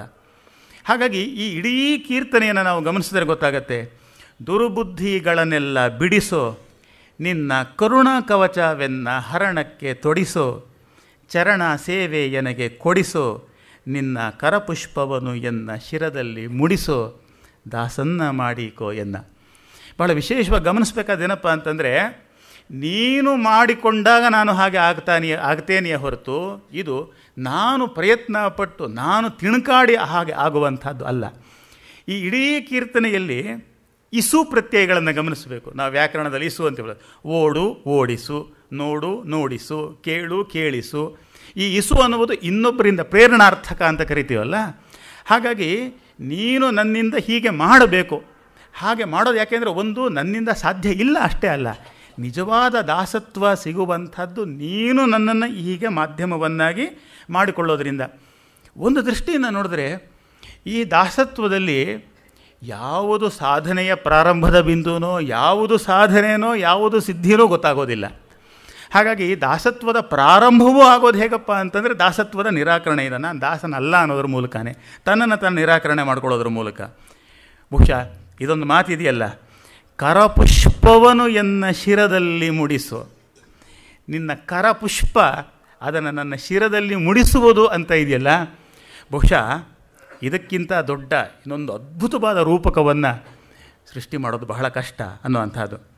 ಯಾಕೆ ಈ ಮಾತನ್ನು ಹೇಳಿದ್ದು ಅಂತಂದರೆ, ದಾಸತ್ವ ಅನ್ನುವಂಥದ್ದು ಹೀಗೆ ಮೂಲಭೂತವಾಗಿ ದೊಡ್ಡದೊಂದಕ್ಕೆ ತಾನು ಒಪ್ಪಿಸಿಕೊಳ್ಳುವುದರ ಮೂಲಕ ಆಗೋದೇ ಹೊರತು, ಆ ದೃಷ್ಟಿಯಿಂದಲೇ ನೋಡಿದಾಗ ಇಲ್ಲಿ ವ್ಯಷ್ಟಿ ಮತ್ತು ಸಮಷ್ಟಿ ಇವುಗಳ ನಡುವಣ ಸಂಬಂಧ ಎಂಥದಪ್ಪ ಅಂತಂದರೆ, ಇದು ಯಾವುದನ್ನು ಸ್ಥಾಪಿಸುವಂಥದ್ದು ಅಲ್ಲ, ಬದಲಾಗಿ ಎಲ್ಲವನ್ನು ಕೂಡ ತನ್ನನ್ನು ತಾನು ಕಳೆದುಕೊಳ್ಳೋದು. ಆದರೆ ತನ್ನನ್ನು ತಾನು ಕಳೆದುಕೊಳ್ಳೋದು ಅಂತ ಅಂದರೆ ಇಲ್ಲವಾಗಿಸಿಕೊಳ್ಳೋದಲ್ಲ, ಹೀಗೆ ಕಳೆದುಕೊಳ್ಳುವುದರಲ್ಲೇ ನಿಜವಾಗಿ ತನ್ನನ್ನು ತಾನು ಪಡೆದುಕೊಳ್ಳೋದು ಕೂಡ ಆಗಿದೆ.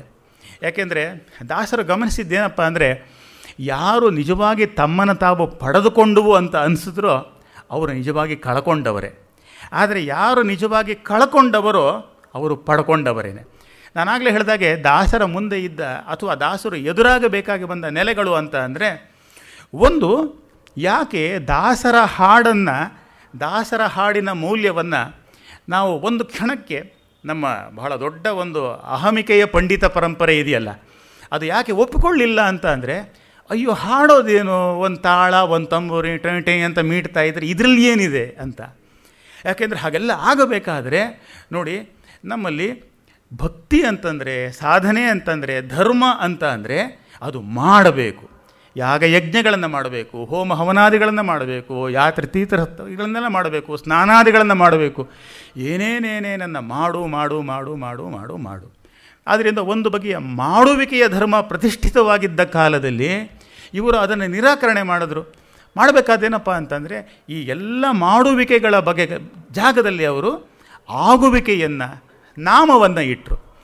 ಯಾಕೆ ಹಾಡು ಮೂಲಭೂತವಾಗಿ ಆಧರಿಸಿಕೊಂಡಿರುವುದೇ ನಾಮವನ್ನು. ಯಾಕೆ ಈ ನಾಮ ಅಂತಂದರೆ, ದಾಸರೇ ಹೇಳಿದ್ರಲ್ಲ, ಯಾಗ ಯಜ್ಞ ಮಾಡಲೇಕೆ ಯೋಗಿಯತಿಯೂ ಆಗಲೇಕೆ, ನಾಗಶಯನ ನಾರದನು ತನ್ನ ಕೂಗಿ ಭಜನೆ ಮಾಡು. ಮಾಡುವ ಆಚರಣೆಗಳೆಲ್ಲವೂ ಕೂಡ ಕಾಲದೇಶಗಳು ಬೇಕು ಅದಕ್ಕೆ. ಹೌದು ತಾನೆ? ನೀವು ಯಾವ್ದಾರು ಒಂದು ಹೋಮ ಮಾಡಬೇಕು ಅಂದ ತಕ್ಷಣ ಪಂಚಾಂಗ ತೆಗೆದು ನೋಡ್ತಾರೆ. ಪಂಚಾಂಗ ತೆಗೆದು ನೋಡಿಬಿಟ್ಟು, ನೋಡಿ ಇಂಥ ದಿವಸ ಚೆನ್ನಾಗಿದೆ, ಇಂಥ ಸ್ಥಳದಲ್ಲಿ ಮಾಡಬೇಕು, ಅಂದರೆ ಕಾಲ ದೇಶಗಳನ್ನು ಮುಖ್ಯವಾಗಿ ಅದು ಬಯಸುತ್ತೆ. ಇಂಥ ಕಾಲದಲ್ಲಿ, ಇಂಥ ಪ್ರದೇಶಗಳಲ್ಲಿ ಎಲ್ಲಂದ್ರಲ್ಲಿ ಮಾಡೋದಕ್ಕೆ ಬರೋದಿಲ್ಲ, ಯಾವಾಗಂದ್ರೆ ಆವಾಗ ಮಾಡೋದಕ್ಕೆ ಬರೋದಿಲ್ಲ, ಹೀಗೇ ಮಾಡಬೇಕು, ಇನ್ನೊಂದು ಮತ್ತೊಂದು, ಅದಕ್ಕೆ ತುಂಬ ವಿಧಿ ನಿಯಮಗಳೆಲ್ಲ ಇದೆ. ಆದರೆ ಈ ಎಲ್ಲ ವಿಧಿ ನಿಯಮಗಳಿಂದ ಕೂಡಿದ ಮಾಡುವ ಆಚರಣೆಗಳ ಜಾಗದಲ್ಲಿ ದಾಸರು ಪರ್ಯಾಯವಾಗಿ ಸ್ಥಾಪನೆ ಮಾಡಿದ್ದು ಯಾವುದನ್ನಪ್ಪ ಅಂತಂದರೆ ನಾಮವನ್ನು. ನಾಮ ಅಂತ ಅಂದ್ರೇ ಅದು ಕಾಲ ದೇಶಗಳನ್ನು ಮೀರುವಂಥದ್ದು. ಜಪವಂದರೆಯನು ತಪವಂದರೆಯನು ಉಪದೇಶವಿಲ್ಲೆಂದೆನ ಬೇಡ, ಅಪಾರ ಮಹಿಮ ಶ್ರೀ ಪುರಂದರ ವಿಠಲನ ಉಪಾಯದಿಂದಲೇ ನೆನೆಮನೆ, ಕಲಿಯುಗದಲ್ಲಿ ಹರಿನಾಮವ ನೆನೆದರೆ ಅಂತ ಬಂತಲ್ಲ. ಸಾಮಾನ್ಯವಾಗಿ ನಾವು ಏನು ಅಂದ್ಕೊಳ್ತೇವೆ ಅಂತ ಅಂದರೆ, ಈಗಲೂ ಕೂಡ ಆ ಥರದ ಒಂದು ನಂಬಿಕೆ ಇದೆ ನಮಗೆ. ಏನಂದರೆ, ಇನ್ನೇನೂ ಮಾಡೋಕ್ಕೆ ಸಾಧ್ಯ ಆಗದೇ ಇರೋವಾಗ ದೇವರ ನಾಮವನ್ನು, ಏನಜ್ಜಿ ಹೇಗಿದ್ದೀರಾ ಅಂತಂದರೆ, ಅಯ್ಯೋ ಆಯ್ತಪ್ಪ, ಒಂದು ಕಾಲದಲ್ಲಿ ಬೇಕಾದಷ್ಟು ಹೋಮ ಹವನಾದಿಗಳನ್ನು ಮಾಡಿಸ್ದೆ, ಯಾತ್ರೆ ತೀರ್ಥ ಎಲ್ಲ ಆಯಿತು, ಮತ್ತು ಇವಾಗ ಈಗ ಏನು ನನ್ನ ಕೈಲಿ ಹರಿತಾ ಇಲ್ಲ, ಮೂಲೆಯಲ್ಲಿ ಕೂತ್ಕೊಂಡು ರಾಮ ಕೃಷ್ಣ ಅಂತ ಇದ್ದೀನಿ. ಮೂಲೆಯಲ್ಲಿ ಕೂತ್ಕೊಂಡು ರಾಮ ಕೃಷ್ಣ ಅನ್ನೋ ಅಂಥದ್ದು ಅಂತಂದರೆ ಅದು ದುರ್ಬಲರ ಸಾಧನೆ ಅನ್ನುವಂಥ ಮಟ್ಟಕ್ಕೆ ನಾವು ಅದನ್ನು ಇಳಿಸ್ಬಿಟ್ಟಿದ್ದೇವೆ. ಆದರೂ ದಾಸರು ಇಲ್ಲಿ ಸ್ಥಾಪನೆ ಮಾಡೋದಕ್ಕೆ ಹೊರಟದ್ದು ಏನಪ್ಪ ಅಂತಂದರೆ, ಅದು ದುರ್ಬಲರ ಸಾಧನೆ ಅಲ್ಲ. ನಿಜವಾಗಿ ಹಾಗೆ ನೋಡಿದರೆ ಅದೇ. ಯಾಕೆ ಅಂತಂದರೆ, ಹೊರಗೆ ಮಾಡುವಂಥ ಕ್ರಿಯಾದಿಗಳು ಏನೇ ಇರಬಹುದು, ದೇಶಕಾಲಗಳಿಗೆ ಬದ್ಧವಾಗಿರಬಹುದು, ಅದು ಯಾವಾಗ ಮಾಡ್ತೀವೋ ಆಗ ಮಾತ್ರ ನಮಗೆ ಸಂಪರ್ಕ, ಮತ್ತು ಅದು ಬಹಿರಂಗದ್ದು. ಆದರೆ ನಾಮದ ಸಾಧನೆ ಅನ್ನುವಂಥದ್ದು ನಿರಂತರವಾಗಿ ಅಂತರಂಗದಲ್ಲಿ ಆಗುವಂಥದ್ದು. ಈ ನಾಮದ ಮೂಲಕವೇ ಆತ ತಾನು ಯಾವ ಭಗವಂತನ ದಾಸನಾಗಬೇಕೋ ಆ ದಾಸತ್ವವನ್ನು ಸಂಪಾದನೆ ಮಾಡೋದಕ್ಕೆ ಸಾಧ್ಯ ಅಂತನ್ನೋದು. ಈ ದೃಷ್ಟಿಯಿಂದ ನೋಡಿದಾಗ ನಾಮ ಅಂತನ್ನುವುದು ದುರ್ಬಲದ ಮಾರ್ಗ ಅಲ್ಲ, ಅದು ಸಬಲರ ಮಾರ್ಗ. ಈಗಲೂ ಕೂಡ ಬಹಳ ಜನ ಅಂದ್ಕೊಂಡಿದ್ದಾರೆ, ದಾಸರು ಏನಪ್ಪ ಹೇಳಿದ್ರು ಅಂದರೆ, ನಿಮ್ಗೆ ಇನ್ನೇನು ಮಾಡೋಕ್ಕಾಗೋದಿಲ್ವಾ, ಹೋಗಲಿ, ಏನೋ ಒಂದು ಪರಿಹಾರ, ನಮ್ಮಲ್ಲಿ ಸಮಾಧಾನಕರ ಬಹುಮಾನ ಅಂತ ಕೊಡ್ತೀವಲ್ಲ, ಹಾಗೆ ನಾವು ಈ ದೇವರ ನಾಮವನ್ನು ಕೊಟ್ಟರು ಅಂತ.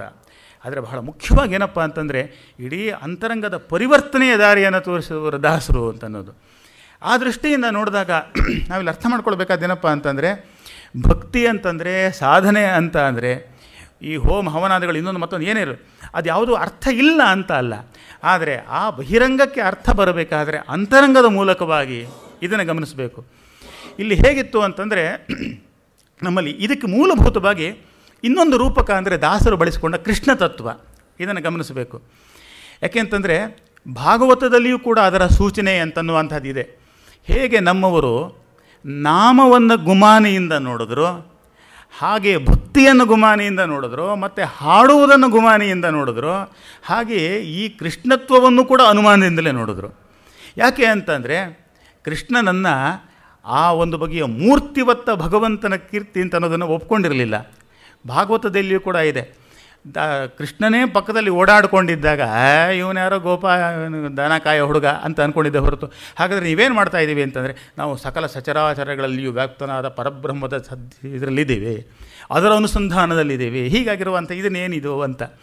ಆ ದೃಷ್ಟಿಯಿಂದ ನೋಡಿದಾಗ ದಾಸರು ಕೂಡ ಏನಪ್ಪ ಅಂತಂದರೆ, ಬಹಳ ಮುಖ್ಯವಾಗಿ ದಾಸರ ಹಾಡುಗಳು ಅದಕ್ಕೆ ಒಂದು ಕಾಂಟೆಕ್ಸ್ಟ್ ಇದೆ. ಅದು ಕೇವಲ ಸ್ಟೇಟ್ಮೆಂಟ್ಗಳಲ್ಲ, ಕೇವಲ ಹೇಳಿಕೆಗಳಲ್ಲ. ಆದರೆ ಹಿಂದಿನ ಗಮನಿಸಿದಾಗ ದಾಸರು ಬಹಳ ಮುಖ್ಯವಾಗಿ ಯಾವುದಕ್ಕೆ ಅವರು ರಿಯಾಕ್ಟ್ ಮಾಡ್ತಾ ಬಂದರು, ಯಾವುದಕ್ಕೆ ಪ್ರತಿಕ್ರಿಯೆ ಮಾಡ್ತಾ ಬಂದರು ಅಂತ. ನಾವು ಸಾಮಾನ್ಯವಾಗಿ ಅಂದ್ಕೊಳ್ತೀವಿ ಏನಪ್ಪ ಅಂತಂದರೆ, ಜಗದುದ್ಧಾರನ ಆಡಿಸಿದಳೆ ಯಶೋದೆ, ಆಯಿತು, ಅದು ಕೃಷ್ಣ ತತ್ವವೇನೋ ಒಂದು ಹೇಳ್ತಾ ಇದೆ ಅಂತ. ಆದರೆ ಇದನ್ನು ಯಾಕೆ ಹೇಳಬೇಕಾಗಿ ಬಂದಿದೆ ಅಂತ ಅಂದರೆ, ಅದರ ಹಿಂದೆ ಒಂದಿತ್ತು, ಅದು ಒಂದು ಸೋಗಿನ ಪಾಂಡಿತ್ಯ, ಸೋಗಿನ ಜ್ಞಾನದ ಒಂದು ವಿಧಾನ ಇತ್ತಲ್ಲ. ಅದೇನು ಹೇಳ್ತಾ ಇತ್ತು ಅಂತಂದರೆ, ಬಿಡ್ರಿ, ಸಕಲ ಚರಾಚರಗಳನ್ನು ವ್ಯಾಪ್ತನಾಗಿರುವಂಥ ದೇವರನ್ನು ಈ ಮನುಷ್ಯ ಆಗಿರುವಂಥವನು ತನ್ನ ಭಾವನೆಗಳ ಮಿತಿಯಲ್ಲಿ ಆಟ ಆಡಿಸೋದು ಮಾಡೋದು ಎಲ್ಲ ಇದೆಯಲ್ಲ, ಇದು ಬಹಳ ದೊಡ್ಡ, ನಾವು ಹೀಗೆಲ್ಲ ಇಲ್ಲಪ್ಪ, ನಾವು ಬಹಳ ದೊಡ್ಡ ಜ್ಞಾನದಲ್ಲಿ ಇದ್ದೀವಿ ಅಂತ.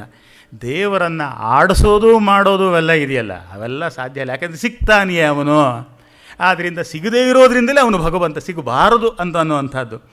ಆದರೆ ದೇವರೇನು ಹೇಳಿದ್ರು ಅಂತಂದರೆ, ಜಗದುದ್ಧಾರನ ಆಡಿಸಿದಳೆ ಯಶೋದೆ ಅನ್ನುವಂಥದ್ದು ಬರೀ ಇನ್ಫಾರ್ಮೇಷನ್ ಅಲ್ಲ, ಅದು ಕನ್ಫರ್ಮೇಷನ್ನು ಕೂಡ.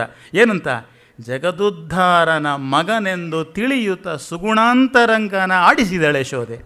ಆ ಹಾಡಿನಲ್ಲಿ ಗಮನಿಸಬೇಕು, ನಿಗಮಕ್ಕೆ ನಿಲುಕಾದ ಅಗಣಿತ ಮಹಿಮಾನ ಮಗುಗಳ ಮಾಣಿಕ್ಯನ ಆಡಿಸಿದಳೆ ಯಶೋದೆ.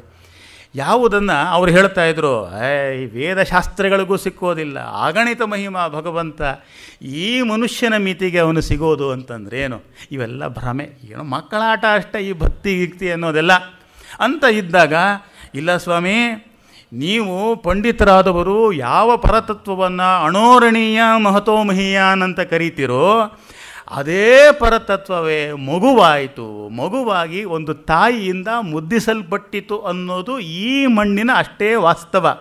ಅಣೋರಣೀಯನ ಮಹತೋಮಹೀಯನ ಅಪ್ರಮೇಯನ ಆಡಿಸಿದಳೆ ಯಶೋದೆ ಅನ್ನೋದರಲ್ಲಿ ಈ ಬಗೆಯ ಸೋಗಿನ ಪಾಂಡಿತ್ಯಕ್ಕೆ, ಸೋಗಿನ ಜ್ಞಾನಕ್ಕೆ ಒಂದು ಉತ್ತರ ಪ್ರತಿಕ್ರಿಯೆ ಕೂಡ ಇರೋದನ್ನು ಗಮನಿಸ್ತೇವೆ ನಾವು. ಇದು ದಾಸರ ಒಂದು ಬಗೆಯ ಸಿದ್ಧಾಂತದ ನೆಲೆ ಅಂತ ಕೂಡ ಅಂತ ಅಂದ್ಕೊಳ್ಬಹುದು. ಸೊ ಹಾಗಾಗಿ ಅಲ್ಲಿ ದಾಸರು ಬಹಳ ಪ್ರಧಾನವಾಗಿ ಅವರು ಇಷ್ಟಪಡದಿರೋದು ಯಾವುದಪ್ಪ ಅಂತ ಅಂದರೆ, ಈ ಬಗ್ಗೆ ಸೋಗಿನ ಜ್ಞಾನ, ಸೋಗಿನ ಪಾಂಡಿತ್ಯವನ್ನು. ಎಲ್ಲವೂ ಗೊತ್ತಿದೆ ಅಂತ ಅಂದ್ಕೊಂಡು ಏನೂ ಗೊತ್ತಿಲ್ಲದೆ ಇರುವಂಥ ಈ ವೈರುಧ್ಯ ಇದೆಯಲ್ಲ. ಆದ್ದರಿಂದ ಹಾಗಾಗಿ ಅವರ ಇನ್ನೊಂದು ಬಹಳ ಪ್ರಸಿದ್ಧವಾಗಿರುವಂಥ ಒಂದು ಹಾಡಿದೆಯಲ್ಲ, ಪಿಳ್ಳಂಗೋವಿಯ ಚೆಲ್ವಕೃಷ್ಣನ ಎಲ್ಲಿ ನೋಡಿದಿರಿ, ಎಲ್ಲಿ ನೋಡಿದರಲ್ಲಿ ತಾನಿಲ್ಲದಿಲ್ಲವೆಂದು ಬಲ್ಲ ಜಾಣರೆ. ಅವರನ್ನು ಕೇಳ್ತಾ ಇದ್ದಾರೆ, ಇವರೇನಪ್ಪ ಅಂತಂದರೆ, ನಿಮ್ಮ ಸಾಧನೆ ಎಂಥದ್ದು ಅಂದರೆ, ಈ ಪೂಜೆ ಮಾಡೋದು, ಈ ನಾಮಸ್ಮರಣೆ ಮಾಡೋದು, ಈ ಭಜನೆ ಮಾಡೋದು, ಇವೆಲ್ಲ ಇದೆಯಲ್ಲ, ತಾಳ ತಂಬೂರಿ, ಇದೆಲ್ಲ ಕಿಂಡ್ರ್ಗಾರ್ಟನ್, ಯಾರೋ ಮಾಡ್ಕೋತಾರೆ ಬಿಡಿ. ನಾವು ಎಲ್ಲೆಲ್ಲಿಯೂ ಭಗವಂತನನ್ನು ಕಾಣ್ತಾ ಇದ್ದೇವೆ, ಅದೊಂದು ನೆಲೆಯಲ್ಲಿ ನಾವು ಆತನ ಮನಸ್ಸನ್ನು ನೆಟ್ಟಿದ್ದೇವೆ ಅಂತೆಲ್ಲ ಹೇಳ್ಕೊಳ್ತಾ ಇದ್ದಾಗ ಇವರು ಹೇಳಿದ್ರು, ಸ್ವಾಮಿ ನೀವು, ನಾನು ಯಾರೋ ಒಬ್ಬರ ಬಗ್ಗೆ ಹೇಳ್ತಾ ಇದ್ದೀನಿ, ಅವ್ರನ್ನೇನಾದ್ರು ನೋಡಿದ್ರ, ಪಿಳ್ಳಂಗೋವಿಯ ಚೆಲ್ವಕೃಷ್ಣನ ಎಲ್ಲಿ ನೋಡಿದಿರಿ. ಅವನು ಪಿಳ್ಳಂಗೋವಿ ಬಹಳ ಕ್ಲಾಸಿಕಲ್ ಇನ್ಸ್ಟ್ರೂಮೆಂಟ್ ಏನಲ್ಲ, ಎಲ್ಲೋ ಒಂದು ಕಡೆ ಬಿದಿರನ್ನು ತೊಗೊಂಡು ಒಂದು ಕೊಳಲು ಮಾಡ್ಕೊಂಡಿದ್ದಾನಪ್ಪ. ಇಂಥ ಚೆಲ್ವಕೃಷ್ಣನ ಎಲ್ಲಿ ನೋಡಿದಿರಿ. ಮೇಲ್ನೋಟಕ್ಕೆ ಹೇಗಿದೆ ಅಂತ ಅಂದರೆ, ಇದು ಒಂದು ಉತ್ತರವನ್ನು ಅಪೇಕ್ಷಿಸುವ ಪ್ರಶ್ನೆ. ಇಂಥವ್ರನ್ನ ರಾಮರಾಯರನ್ನು ನೋಡಿದ್ರಾ ಅಂತ ಕೇಳಿದ ಹಾಗೆ, ಎಲ್ಲಿ ನೋಡಿದಿರಿ. ಯಾಕೆ ಅವರನ್ನು ಕೇಳ್ತಾ ಇದ್ದಾರೆ ಅಂತಂದರೆ, ಅವ್ರದ್ದೊಂದು ಕ್ಲೇಮ್ ಇದೆ. ಏನದು ಅಂದರೆ, ಎಲ್ಲಿ ನೋಡಿದರಲ್ಲಿ ತಾನಿಲ್ಲದಿಲ್ಲವೆಂದು ಬಲ್ಲ ಜಾಣರು. ಜಾಣ ಅನ್ನೋದು ಜ್ಞಾನಿ ಪದದ ತದ್ಭವವಾಗಿ ಬಂದಿರೋದನ್ನು ಗಮನಿಸಬೇಕು. ಅಂತಂದರೆ ಅಣೋರಣೀಯನ, ಮಹತೋ ಮಹೀಯನ ಎಲ್ಲ ಹೇಳ್ತಾರಲ್ಲ, ಅದನ್ನು ಕನ್ನಡಕ್ಕೆ ಹೇಗೆ ತರ್ಜುಮೆ ಮಾಡಿದ್ದಾರೆ ನೋಡಿ. ಸಕಲ ಸಚರಾಚರಗಳಲ್ಲಿ ಅಣುರೇಣು ತೃಣಕಾಷ್ಟ ಪರಿಪೂರ್ಣನಾಗಿರುವಂತಹ ಪರತತ್ವ, ಅದನ್ನು ನಾವೆಲ್ಲ ಬಲಿದ್ದೀವಿ ಸ್ವಾಮಿ, ಅದನ್ನು ನಾವು ಅರ್ಥ ಮಾಡ್ಕೊಂಡಿದ್ದೀವಿ ಅಂತ ನೀವು ಹೇಳ್ತಾ ಇದ್ದೀರಲ್ಲ. ನಾನು ಸ್ವಲ್ಪ ಕೇಳ್ತಾ ಇದ್ದೀನಿ, ಹೇಳಿ, ಇಂಥ ನಮ್ಮ ಕೃಷ್ಣನನ್ನು ನೋಡಿದ್ರ ಎಲ್ಲಿ ಆತನನ್ನು ನೋಡಬೇಕಾಗಿ ಬಂದಿದ್ದು ಅಂತ ಅಂದರೆ ಬೇರೆ ಇನ್ನೆಲ್ಲೂ ಅಲ್ಲ, ನಂದ ಗೋಪನ ಮಂದಿರಂಗಳ ಸಂದುಗೊಂದಿನಲ್ಲಿ, ಚಂದ ಚಂದದ ಗೋಪಬಾಲರ ವೃಂದ ವೃಂದದಲ್ಲಿ, ಸುಂದರಾಂಗದ ಸುಂದರಿಯರ ಹಿಂದು ಮುಂದಿನಲ್ಲಿ, ಅಂದದ ಕಳ ಕಂದ ಕರುಗಳ ಮಂದೆ ಮಂದೆಯಲ್ಲಿ. ಇಲ್ಲೇ ಅಕ್ಕಪಕ್ಕ ಓಡಾಡ್ಕೊಂಡಿತ್ತಲ್ಲ ಸ್ವಾಮಿ, ನೀವೇನಾದ್ರು ನೋಡಿದ್ರ? ಅಯ್ಯೋ, ನಾವು ನೋಡಲಿಲ್ವೇ? ಇದು ಗಮನಿಸಬೇಕಾದ. ಅಂದರೆ ಎಲ್ಲವನ್ನೂ ನೋಡುವವರು, ಎಲ್ಲವನ್ನೂ ಬಲ್ಲವರು ಅಂತ ಹೇಳಿಕೊಳ್ಳೋರು ಕೂಡ ಅದೇ ಪರತತ್ವ ಈ ಮಾನುಷ್ಯ ರೂಪವನ್ನು ತಾಳಿ ಈ ಮಣ್ಣಿನ ನೆಲದ ಮೇಲೆ ನಮ್ಮೆಲ್ಲರಿಗೂ ಅರ್ಥವಾಗುವ ಭಾಷೆಯಲ್ಲಿ ಸಂವಾದವನ್ನು ಮಾಡ್ತಾ ಆಟ ಆಡ್ತಾ ಪಕ್ಕದಲ್ಲೇ ಇದ್ದಾಗ ನಾವು ಆಟವನ್ನು ನೋಡುವ ಮನಸ್ಸನ್ನು ಕಳ್ಕೊಂಡು ಬಿಟ್ಟಿದ್ದೇವೆ. ಹಾಗಾಗಿ ಅದನ್ನು ನೋಡಲೇ ಇಲ್ವಲ್ಲ. ಆದ್ದರಿಂದ ಒಂದು ರೀತಿಯಲ್ಲಿ ಏನಾಗುತ್ತೆ ಅಂದರೆ, ಇದು ಪ್ರಶ್ನೆಯಾಗಿ ಪ್ರಾರಂಭವಾದದ್ದು. ಕೃಷ್ಣನನ್ನು ಎಲ್ಲಿ ನೋಡಿದ್ರಿ ಅಂತಂದಾಗ, ನೀವೆಲ್ಲಿ ನೋಡಿದ್ರಿ? ನೋಡಲೇ ಇಲ್ವಲ್ಲ ಸ್ವಾಮಿ ಅಂತ ಅದೇ ಉತ್ತರವಾಗಿಯೂ ಕೂಡ ಆಗೋದನ್ನು ನಾವು ನೋಡ್ತೇವೆ. ಹಿಂದೆ ಒಂದು ಸಲ ಇದೇ ವೇದಿಕೆಯ ಮೇಲೇ ಸ್ವಾಮಿ ಜಗದಾತ್ಮಾನಂದಜಿಯವರು ಒಂದು ಕತೆ ಹೇಳಿದ್ದು ನನಗೆ ನೆನಪಿಗೆ ಬರುತ್ತೆ. ಒಂದು ಸಲ ಏನಾಯ್ತಂತೆ, ಯಾರೋ ಒಬ್ಬ ಅವನು ಖಗೋಳಶಾಸ್ತ್ರಜ್ಞ ಅಂತೆ. ಈ ಖಗೋಳಶಾಸ್ತ್ರಜ್ಞ ಒಂದು ಸಲ ಯಾವುದೋ ಒಂದು ಹಳ್ಳಿಗೆ ಹೋಗಿ ಆಕಾಶ ನಕ್ಷತ್ರಗಳನ್ನೆಲ್ಲ ನೋಡ್ತಾ ಓಡಾಡ್ಕೊಂಡಿದ್ದವನು ಕೆಳಗಡೆ ಇರುವಂಥ ಒಂದು ಹಳ್ಳನ ನೋಡಿದೆ, ಅವನು ಕೆಳಗಡೆ ಬಿದ್ದುಬಿಟ್ನಂತೆ. ಮತ್ತು ಯಾರೊಬ್ಬ ರೈತ ಬಂದು ಅವನನ್ನು ಎತ್ತಿ ಎಲ್ಲ ಮಾಡಿ, ಏನು ಸ್ವಾಮಿ ಯಾಕೆ ಬಿದ್ದ್ರಿ? ನೀವು ಯಾರು? ನಾನು ನಕ್ಷತ್ರಗಳನ್ನೆಲ್ಲ ನೋಡ್ತಾ ಇದ್ದೆ. ಯಾಕೆ? ನಾನು ಖಗೋಳಶಾಸ್ತ್ರಜ್ಞ. ಓ ಹಾಗೋ, ಭೂಗೋಳನವೇ ಒಸಿ ಓದ್ಕೊಳ್ಳಿ ಅಂತ ಹೇಳಿದ್ನಂತೆ ಅವನು. ಆದ್ದರಿಂದ ಇವರು, ಅಲ್ಲ ಸ್ವಾಮಿ, ನೀವು ಎಲ್ಲ ಸಕಲ ಸಚರಾಚರಗಳಲ್ಲಿಯೂ ಲೀನವಾಗಿರುವಂಥ ಪರತತ್ವವನ್ನು ನಾವು ಧ್ಯಾನಿಸುವಂಥ ಬಹಳ ಉನ್ನತ ಮಟ್ಟದವರು ಅಂತ ಹೇಳಿಕೊಂಡವರು. ಅದೇ ತತ್ವ ನಿಮ್ಮ ಕಣ್ಮುಂದೆಯೇ ಸಾಕಾರವಾಗಿದ್ದರೂ ಕೂಡ ನೀವು ಗಮನಿಸಲಿಲ್ವಲ್ಲ ಅನ್ನುವಂಥದ್ದು. ಹೀಗೆ ಸಾಕಾರಗೊಳಿಸುವಿಕೆ ಇದೆಯಲ್ಲ, ಅದು ಒಂದು. ಆದರೆ ಮೂಲಭೂತವಾಗಿ ನಾನು ಆಗಲೇ ಹೇಳಿದ ಒಂದು ಸಂಗತಿ ಏನಪ್ಪ ಅಂದರೆ, ದಾಸನಾಗುವುದು ಅಂತ ಅಂದರೆ, ದಾಸತ್ವ ಅಂತ ಅಂದರೆ ಕರ್ತೃತ್ವವನ್ನು ಮೀರುವಂಥದ್ದು, ನಾನು ಮಾಡೋದಲ್ಲ ಅಂತ. ಯಾಕೆ ಅಂತಂದರೆ, ನಾನು ಮಾಡುವುದಕ್ಕೆ ಏನೂ ಇಲ್ಲ. ದಾಸರ ಹಿನ್ನೆಲೆಯೇ ಏನಪ್ಪ ಅಂದರೆ, ಕೆರೆಯ ನೀರನ್ನು ಕೆರೆಗೆ ಚೆಲ್ಲಿ, ನಾವು ಯಾವುದನ್ನು ನಿರ್ಮಾಣ ಮಾಡೋದಿಲ್ಲ, ಸೃಷ್ಟಿ ಮಾಡೋದಿಲ್ಲ. ಚೆಲ್ಲಬೇಕಾದರೂ ಕೂಡ ಎಲ್ಲಿಂದ ತಗೋಬೇಕು? ಕೆರೆಯಿಂದಲೇ ತಗೋಬೇಕು. ಎಲ್ಲಿಗೆ ಚೆಲ್ಲಬೇಕು? ಕೆರೆಗೆ ಚೆಲ್ಲಬೇಕು. ಇದು ದಾಸರ ದರ್ಶನ, ದಾಸರು ಜೀವನವನ್ನು ಸ್ವೀಕಾರ ಮಾಡಿರುವ ರೀತಿ. ಹೀಗಿರುವುದರಿಂದ ಇದು ಯಾಕೆ ಹೀಗಾಗತ್ತೆ ಅಂತಂದರೆ ಕರ್ತೃತ್ವ ಇಲ್ಲ, ಆದರೆ ಕ್ರಿಯೆ ಇರಬೇಕು. ಕರ್ತೃತ್ವವನ್ನು ನಿರಾಕರಣೆಗೊಳಿಸಿಕೊಂಡ ಕ್ರಿಯೆ ಅಂತ ಅಂದರೆ ಅದು ಕೆಲಸ ಅಲ್ಲ, ಅದು ಆಟ. ಯಾಕೆಂದರೆ ನಾವು ಸಾಮಾನ್ಯವಾಗಿ ಆಟದಲ್ಲಿ ನೋಡ್ತೀವಿ, ಆಟದಲ್ಲಿ ಏನಪ್ಪ ಅಂದರೆ ಕ್ರಿಯೆ ಇರುತ್ತೆ, ಆದರೆ ಉದ್ದೇಶ ಇರೋದಿಲ್ಲ.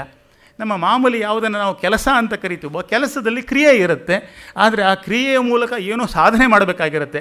ಯಾರಾದರೂ ಒಬ್ಬನನ್ನು ಬೆಳಗ್ಗೆ ಕರೆದು ಏನಾದರೂ ಕೆಲಸ ಕೊಡಿ ಸ್ವಾಮಿ ಅಂತ ಅಂದಾಗ, ಆಯಿತು ಈಗ 10 ಗಂಟೆ ಶುರು ಮಾಡು, ಸಾಯಂಕಾಲ 5 ಗಂಟೆ ತನಕ ಈ ನೆಲ ಅಗಿ ಅಂತ ಕೊಟ್ಟಾಗ, ಸಾಯಂಕಾಲ 5 ಗಂಟೆ ಹೊತ್ತಿಗೆ ಏನಾಗಿರುತ್ತೆ? ಅವನು 5 ಗಂಟೆ ತನಕ ಅಗುದು ಮಾಡಿದಾಗ ಅದೆಷ್ಟೋ ಮಣ್ಣು ತೆಗೆದು ಹಾಕಿರ್ತಾನೆ. ನೋಡಿ ಸ್ವಾಮಿ, ಇಷ್ಟು ಹಾಕಿದ್ದೀನಿ, ಇಷ್ಟು ಕೂಲಿ ಕೊಡಿ. ಆದ್ದರಿಂದ ಸಾಮಾನ್ಯವಾಗಿ ನಾವು ಯಾವುದನ್ನು ಕೆಲಸ ಅಂತ ಕರಿತೀವೋ ಅದರಲ್ಲಿ ಕ್ರಿಯೆ ಇರುತ್ತೆ. ಅದು ಯಾಕೆ ಕೆಲಸ ಅಂತಂದರೆ, ಆ ಕ್ರಿಯೆಯ ಮೂಲಕ ನಮಗೇನೋ ಒಂದು ಉದ್ದೇಶ ಸಾಧನೆ ಆಗಬೇಕಾಗಿರುತ್ತೆ ಮತ್ತು ಪರಿಸ್ಥಿತಿಯಲ್ಲಿ ಬದಲಾವಣೆ ಆಗುತ್ತೆ. ಆದರೆ ಆಟದಲ್ಲಿ ಹಾಗಲ್ಲ. ಆಟದಲ್ಲಿ ಕ್ರಿಯೆ ಇರುತ್ತೆ, ಆದರೆ ಆ ಕ್ರಿಯೆಯಿಂದ ಸಾಧಿಸಬೇಕಾಗಿರುವಂಥ ನಿರ್ದಿಷ್ಟವಾದ ಕಾರ್ಯಾಪೇಕ್ಷೆಯಾದ ಅಥವಾ ವ್ಯಾವಹಾರಿಕವಾಗಿರುವಂಥ ಉದ್ದೇಶ ಅಂತ ಏನೂ ಇರೋದೇ ಇಲ್ಲ. ಈಗ ನಾವೆಲ್ಲ ತುಂಬ ಜನಪ್ರಿಯವಾಗಿರುವಂಥ ಕ್ರಿಕೆಟ್ನಂಥ ಆಟನೇ ತೊಗೊಂಡ್ರು ಕೂಡ ಏನು ಈ ಕಡೆಯಿಂದ ಆ ಕಡೆ, ಆ ಕಡೆಯಿಂದ ಈ ಕಡೆ, ಬೆಳಗ್ಗೆಯಿಂದ ಸಂಜೆ ತನಕ ಓಡಿದ್ದೆ, ಹೊಡೆದಿದ್ದೆ, ಮಾಡಿದ್ದೆ. ಏನು ಕೆಲಸ ಮಾಡೋದು ಕೆಲಸ ಅಲ್ಲ. ಯಾಕೆ ಅಂತಂದರೆ ಅದು ಕ್ರಿಯೆಯನ್ನೇ ಆಸ್ವಾದನೆ ಮಾಡೋದ್ರ ಹೊರತು ಕ್ರಿಯೆಯ ಮೂಲಕವಾಗಿ ನಾವು ಪಡೆದುಕೊಳ್ಳಬೇಕಾಗಿರುವಂಥ ಉದ್ದೇಶ ಅಂತ ಏನೂ ಇರೋದಿಲ್ಲ. ಕಡಿದು ಕಟ್ಟೆ ಹಾಕೋದು ಅಂತಾರಲ್ಲ, ಕೆಲಸದಲ್ಲಿ ಕಡಿಬೇಕಾಗತ್ತೆ, ಕಟ್ಟೆ ಹಾಕಬೇಕಾಗತ್ತೆ. ಆದರೆ ಆಟದಲ್ಲಿ ಕಡಿಯೋದು ಇಲ್ಲ, ಕಟ್ಟೆ ಹಾಕುವಂಥದ್ದು ಇಲ್ಲ. ಅಲ್ಲಿ ಕೇವಲ ಕ್ರಿಯೆಯನ್ನೇ ರಿಲೀಸ್ ಮಾಡೋದು, ಕ್ರಿಯೆಯನ್ನೇ ಎಂಜಾಯ್ ಮಾಡುವಂಥದ್ದು, ಕ್ರಿಯೆಯಲ್ಲಿ ತೊಡಗುವಿಕೆಯೇ ಒಂದು ಸಾರ್ಥಕತೆ, ಸಂತೋಷ. ಈಗ ನಾವು ಪ್ರಯಾಣ ಮಾಡಬೇಕಾದ್ರೆ ಪ್ರಯಾಣ ಮಾಡೋದು ಕೂಡ ಒಂದು ಕ್ರಿಯೆ. ನಾವು ಒಂದು ಕಡೆ ಹತ್ತೀವಿ, ಇನ್ನೊಂದು ಕಡೆ ಇಳಿತೀವಿ. ಮತ್ತು ಯಾಕೆ ಹತ್ತೀವಿ ಇಳಿತೀವಿ ಅಂತಂದರೆ ಪ್ರಯಾಣವೇ ನಮ್ಮ ಗುರಿ ಅಲ್ಲ. ಆದರೆ ಅಲ್ಲೆಲ್ಲ ಕಬ್ಬನ್ ಪಾರ್ಕಲ್ಲಿ ಮಕ್ಕಳ ರೈಲು ಅಂತ ಇದೆಯಲ್ಲ, ರೈಲಿನಲ್ಲೆಲ್ಲ ಮಕ್ಕಳು ಹತ್ತು ಕೂತ್ಕೊಳ್ತಾರೆ, ಎಲ್ಲ ಚುಕುಪುಕು ಅಂತೆಲ್ಲ ಆಗ್ಬಿಟ್ಟು ಮತ್ತೆ ಇಳಿಯೋದು ಎಲ್ಲಿ ಅಂತಂದರೆ ಹತ್ತಿ ಜಾಗದಲ್ಲಿ ಇಳಿಯೋದು. ಹಾಗೇನಾದ್ರು ನಮ್ಮ ಯಾರಾದರೂ ಟ್ರೈನಲ್ಲಿ ಬಸ್ಸಲ್ಲಿ ಮಾಡಿ ಇಲ್ಲೆಲ್ಲ ಬಸ್ ಸ್ಟ್ಯಾಂಡಲ್ಲಿ ಹತ್ತು ಕುಟ್ಕೊಂಡ್ಮೇಲೆಲ್ಲ ಒಂದು ರೌಂಡ್ ಹಾಕಿಸ್ಬಿಟ್ಟು ಮತ್ತೆ ಟಿಕೆಟ್ ದುಡ್ಡು ವಾಪಸ್ ಕೊಡ್ರಿ, ನಾನು ಅಲ್ಲಿಗೆ ಹೋಗಬೇಕಾಗಿತ್ತು, ನೀವು ಇಲ್ಲೇ ಯಾಕೆ ಕಳಿಸಿದ್ರಿ ಅಂತ ಕೇಳ್ತೀವಿ. ಅಂದರೆ ಬಹಳ ಮೂಲಭೂತವಾಗಿ ಏನಪ್ಪ ಅಂತಂದರೆ ಅವಾಗ ಏನಾಗುತ್ತೆ, ಮೂಲಭೂತವಾಗಿ ಕರ್ತೃತ್ವವನ್ನು ಮೀರೋದು ಅಂತಂದರೆ ಕ್ರಿಯೆಯ ಉದ್ದೇಶವನ್ನು ಕೂಡ ಮೀರಬೇಕು. ಕ್ರಿಯೆಯ ಉದ್ದೇಶವನ್ನು ಮೀರಬೇಕು ಅಂತಂದರೆ ಮಾಡಬೇಕು, ಆದರೆ ಮಾಡಿದ್ದು ಕೆಲಸ ಆಗಬಾರದು, ಆಟ ಆಗಬೇಕು. ಹಾಗಾಗಿ ದಾಸರು ಕೂಡ ಆರಿಸಿಕೊಂಡ ಅವರ ಅಭಿವ್ಯಕ್ತಿಯ ದಾರಿ ಯಾವ ಥರದ್ದು ಅಂತಂದರೆ, ದಾಸರು ಹಾಡಿದ್ರು. ಆದರೆ ಆ ಹಾಡು ಎಂಥದ್ದು ಅಂದರೆ ಅದು ತಿಳಿಸುವುದಕ್ಕೋಸ್ಕರ ಹಾಡಿದ್ದಲ್ಲ, ಅಥವಾ ಏನನ್ನೋ ನಿರ್ಮಾಣ ಮಾಡಬೇಕು ಅಂತ ಹಾಡಿದ್ದಲ್ಲ. ಬದಲಾಗಿ ಆ ಹಾಡುವಿಕೆಯೇ ಒಂದು ಆಟ. ಆ ಹಾಡುವಿಕೆಯ ಚಲನೆಯಲ್ಲಿಯೇ ಈ ಆಟದ ನೆಲೆಗಳೆಲ್ಲ ಇದೆ ಅಂತನ್ನೋದನ್ನು ನಾವು ಮೂಲಭೂತವಾಗಿ ಗಮನಿಸಬೇಕು. ಅಂತಂದರೆ ಮಾಡಿದಂತಿರಬೇಕು, ಆದರೆ ಮಾಡದಂತಿರಬೇಕು. ಹಾಗಾಗಿ ಮಾಡಿಯೂ ಮಾಡದ ಹಾಗೆ ಇರಬೇಕಾದಿದೆಯಲ್ಲ, ಇದು ಕೆರೆಯ ನೀರನ್ನು ಕೆರೆಗೆ ಚೆಲ್ಲುವಂಥ ವಿಧಾನ. ಆ ದೃಷ್ಟಿಯಿಂದ ಹಾಡು ಅಂತ ಅಂದ್ರೇ ಅದು ಒಂದು ಬಗೆಯ ವ್ಯಾವಹಾರಿಕವಾದ ನೆಲೆಯ ನಿರಾಕರಣೆ ಅಂತನ್ನೋದನ್ನು ಕೂಡ ನಾವು ನೋಡ್ತೀವಿ. ಈಗ ಉದಾಹರಣೆಗೆ ನಾನಾಗಲೇ ಹೇಳಿದೆ, ದಾಸರು ದೇವರ ಜೊತೆಯಲ್ಲಿ ಮಾತಾಡೋದು ಅಂತಂದರೆ ಹಾಡೋದು ಅಂತ ಹೇಳಿದ್ರು ಅಂತ. ಹೇಗೆ? ಈಗ ಮೊದಲನೇದಾಗಿ ದಾಸರಿಗೆ ದೇವರನ್ನು ಕರಿಬೇಕಾಗಿದೆಯಪ್ಪ. ನಾವು ಸಾಮಾನ್ಯವಾಗಿ ಈ ಯಾರಾದರೂ ಒಬ್ಬರನ್ನು ಕರಿತೀವಿ. ಯಾಕೆ ಕರಿತೀವಿ ಅಂದರೆ ಅವ್ನು ನಮಗೆ ಬೇಕಾಗಿದ್ದಾನೆ ಅಂತ. ಎಷ್ಟು ಸಲ ಕರಿತೀವಿ? ರಾಮಣ್ಣವರೇ ಒಂದು ನಿಮಿಷ ಬನ್ನಿ ಅಂತ, ಎಲ್ಲಿವರೆಗೆ ಅವ್ರಿಗೆ ಕೇಳಿಸೋ ತನಕ ಅಥವಾ ಬರೋಕ್ಕೆ ಸಾಧ್ಯವಾದ ತಕ್ಷಣ ರಾಮಣ್ಣವರೇ ಬನ್ನಿ ರಾಮಣ್ಣವರೇ ಬನ್ನಿ ಅಂತ ಒಂದು ನಿಮಿಷ ಬರೋ ತನಕ ಇರ್ರಿ, ಬರ್ತೀನಿ, ಎಷ್ಟು ಸಲ ಕರಿತೀರಾ ಅಂತ ಹೇಳ್ತೀರಿ. ಅಂದರೆ ನಮಗೆ ನಾವು ಯಾರನ್ನಾದರೂ ಕರೆದಾಗ ಕರೆಯುವುದಕ್ಕೆ ಒಂದು ಉದ್ದೇಶ ಇರುತ್ತೆ.